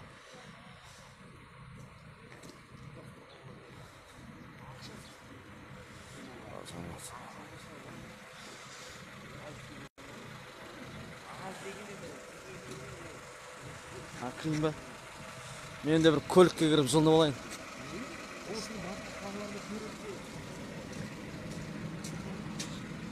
Опа! Боқтамаймыз. 846 адам қарап отыр. Айтып отырмыз. Мұнда иманды ағаларымыз бізге жол көрсетіп жүрген, шындықты айтыңдар бауырлар. Еш қаймықпаңдар деп жүрген ағайындар отыр міне. Алматыдан келген Аслан батырымыз. Жергілікті міне Валихан батырымыз. Жергілікті ағамыз міне. Рустам ағамыз. Қуаныш ағамыз. Қолымыз тоңып қалды. Қолды сәл жылытып алайық деп көлікке кірген жайымыз бар. Бұйыртса сүйінші сұрайтын уақытқа жақындап қалдыға осы. Мен сол бір жылынып ап енді шығып сүйінші сұрайма осы сіздерден. Әлі шықпай жатыр ғой дейді. Чапаев ауылынан сәлем бұқа дейді. Народ делимся этим прямым эфиром дейді. Şimdi mına neleri var koy prosedür tafsırу керек, участка там матрас, стадия. Мына қозғалыстар соның процесі сияқты негізі. Екі көлік кірді, одан кейін Мұхтар Жәкішевтің соты кезінде келген азаматты тіркеп жазып алып отыр ғой. Сол кіріп кетті анда. Одан жалпы ұландықы 2 рет кіріп шықты ішке қарай. Ұландықы ол солдат екен. Солдат шығар апайым я. Мына келген 01 сұраған жоқсыңдар ма? Туысқаны егер кәсіпкер достарыма деген ойдам енді. Сыртқа шыққан жоқ, шықса сұрайын ғой былай я терезесі қаққан. Я, аман болайық. Таныс туысы болса, бәлкім хабардар боламыз. Енді бүгін болмаса да жазда бір той қылатындай дүние ғой бұл енді. 31 мамырда мысалға бір гүл қою рәсімінде сол кісілермен бірге болсақ, саяси қуғын сүргіндер сол күні ғой. Қан. Мына өскемендіктердің көлігіне барып келейік. Көлік ыстық екен. Оппа. Уағалейкум ассалам, қазақ. Қалай доқсаң қазақ, былай доқсаң да қазақ. Міне өскеменнен келген азаматтарымыз. Саламатсыздар ма? Эфир өшірге жоқпыз. 830 адам отыр. Ұзаққа созып кетті негізі. Бірақ 10-нан 20-ге кетіпті, я? Өткенде бір азаматтар айтып еді, іште сағат 9-да бұларда проверка болады екен.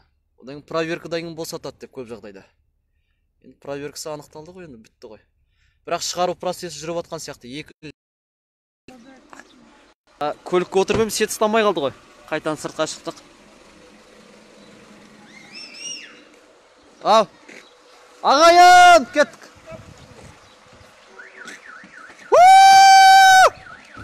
Кеттік сенші. Шақырып атыр. Мәне қанша азаматымыз көлікте отыр екен ғой.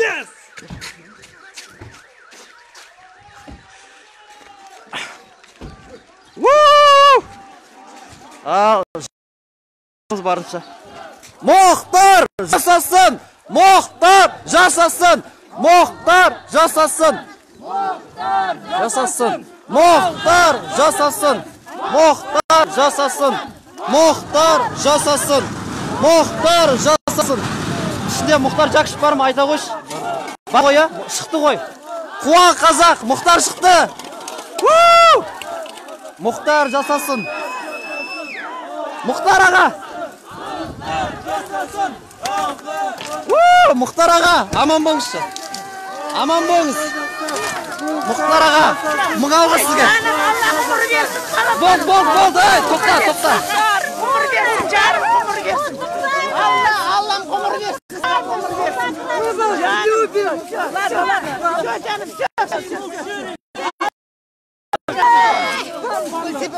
Болды, тыныш ағай. Халық сүйінші. Мұхтар аға, аман болыңызшы. Халық бірге сізбен.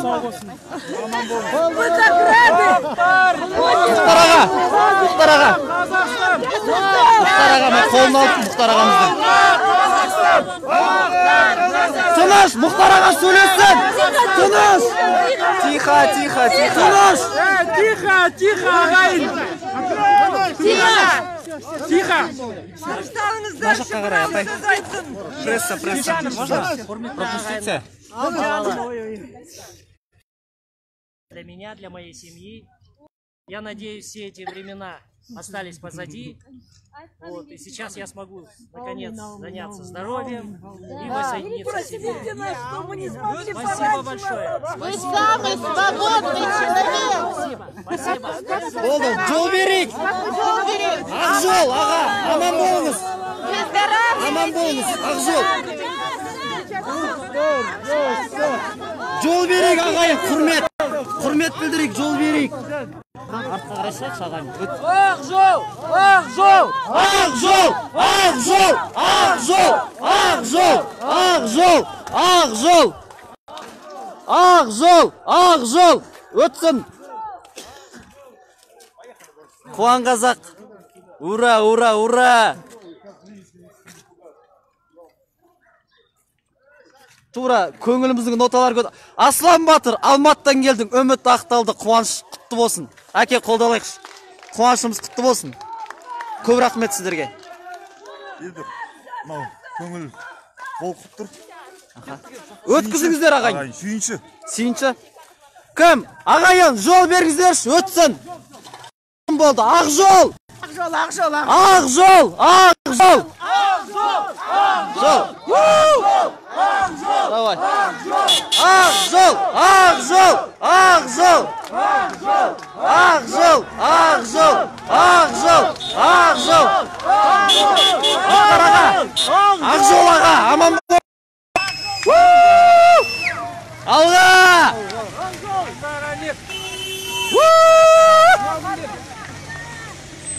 Алаш, сүйінші.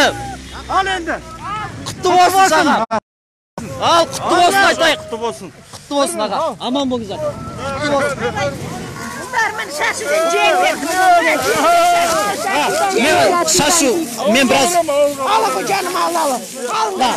Атылды ағамызға беріңші, біраз алып. Ойдағыдай болып жатыр. Өте жақсы. Шашу жерде қалып қалмасын. Жігіттер, шашуды. Шашу обал болды ғыналарға. Қазір шашу тер болайық, алтеміз аға бәрін. Иә. Ана ақ Хондаға отыра берсеңіз де болады, қазір отсаңыз. Мана Хондаға ма? Мен соғысаға? Иә. На, кім? Міне, Нұржан аға, шашу, өзіңіз жуып аласыз. Шымкентке жіберем. Мана неге жетіге берейін ме? Жоқ, қазір көлік бар деймін, алып кетіп бәрі, біз үлкен коттедж алып қойғанбыз. Біз сол коттеджде жиналамыз. Бадырға бер, батыр болсын деп. Батыр болсын, бадырға бер. Ой, сағы, оны сатық қалман сау. Қуаныш құтты болды. Құтты болсын. 1000 адам көріп отыр. Ағайын, қазір сәл соң тағы бір эфир түсіреміз. Қуаныштыға жайылған дастархан бұйыртса. Қонақтар келген барлығымыз бір дастарханға жиналамыз дегенбіз. Кім? Ложки, вилки ашық па, ашық емес па, кім білет? Кім? Міне, Қуаныштың көз жасы. Қуаныштан жылап отыр, әпкеміз, шәрбет апаймыз.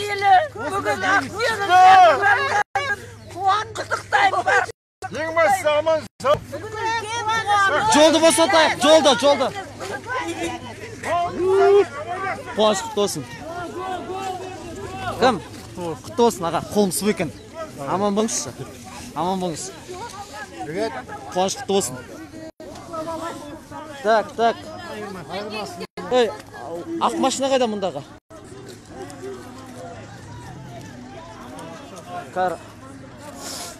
Аға, кім? Бәрі бірге жиналамыз ғой.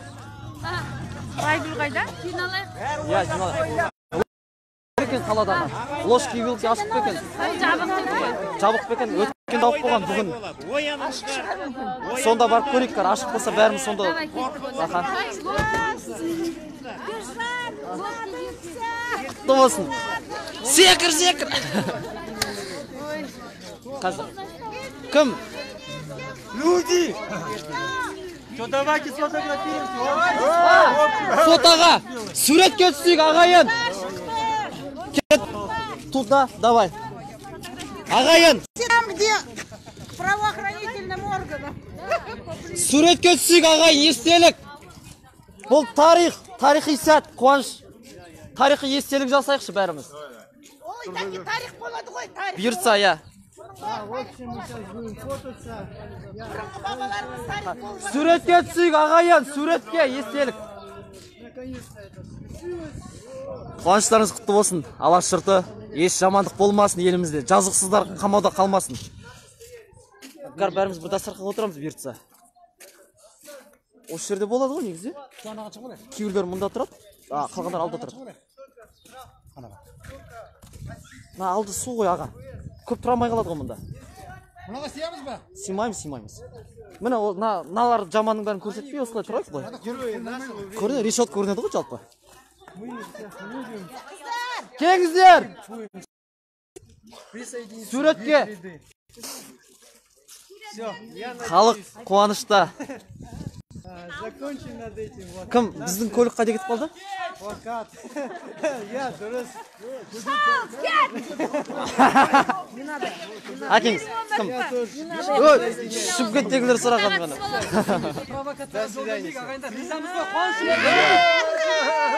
Ағайын, тез ұйымдасып тұра қалайық, суретке түсейік, бір-бірімізді уақытын алмайық. Смағұлов бұл? Тұрыңыздар суретке. Кім? Суретке түсейік тұрағаныңыздар ағайын. Қалыңыз қалайға, денсаулығыңыз қалай. Кім? Жігіттер, ренжімесеңіздер біреулеріңіз суретке түсіре аласыздар ма? Барлығы түсін. Аха, болатын шығар, рұқсат емес пе? Оған да рұқсат сұрау керек пе? Сауш. Қуат, стой. Кім суретке түсіреді? Телефон жақсы суретке түсіреді. Бағана фотоаппараттар. Да, энергию дам. Дұрыс. Биоток көп қой мен. Мен халқыма қуат беріп жүрмін. Бір фотоаппаратқа не беремін? Не, зарядка сел. Ал, отырақ біздер, жастар. Опа!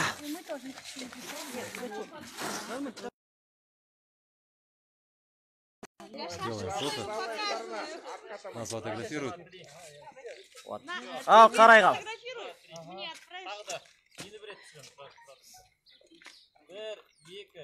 Енді бұлай.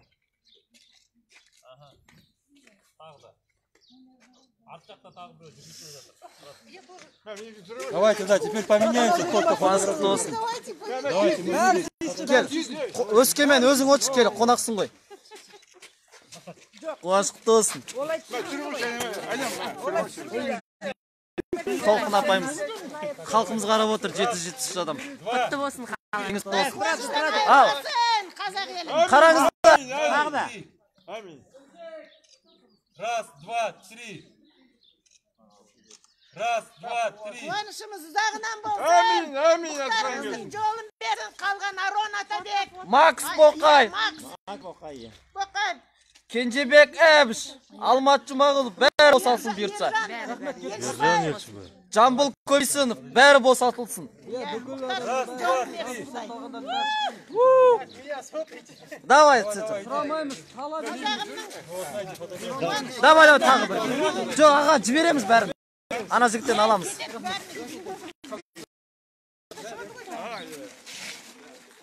Жоқ, біздің көлік қайда кетіп қалды? Кім? Жоқ, кімдер? Уәлихан айтам, Уәлихан. Көлік орын бар ма сіздерде? Бар. Кімді ана атыраудан келген адамды алсаң, біз өзіміз бір әсет саламыз. Баратын шығармыз барлығымыз. Жабық па бүгін тосына? Онда енді үйге бәрін сидіре алмаймыз. Қонақтар келсін, біз өз коттеджде жатыр. Қонақтарды сонда Майрапа өзіңізде болыңыз. Арасында үлкенсіз ғой. Қайда? Красный кордон жақта. Боровая алып тұр дегенде. Бұл жақта үй жалдап жатыр. Кешке жиналамыз ба? Қазір ма? Қазір бірақ ұйымдасып, тамақ жақ ұйымдаса қоймады. Анда. Бәріміз сонда барайық қонақтар. Валихан мен сол таппай қалыптырмын.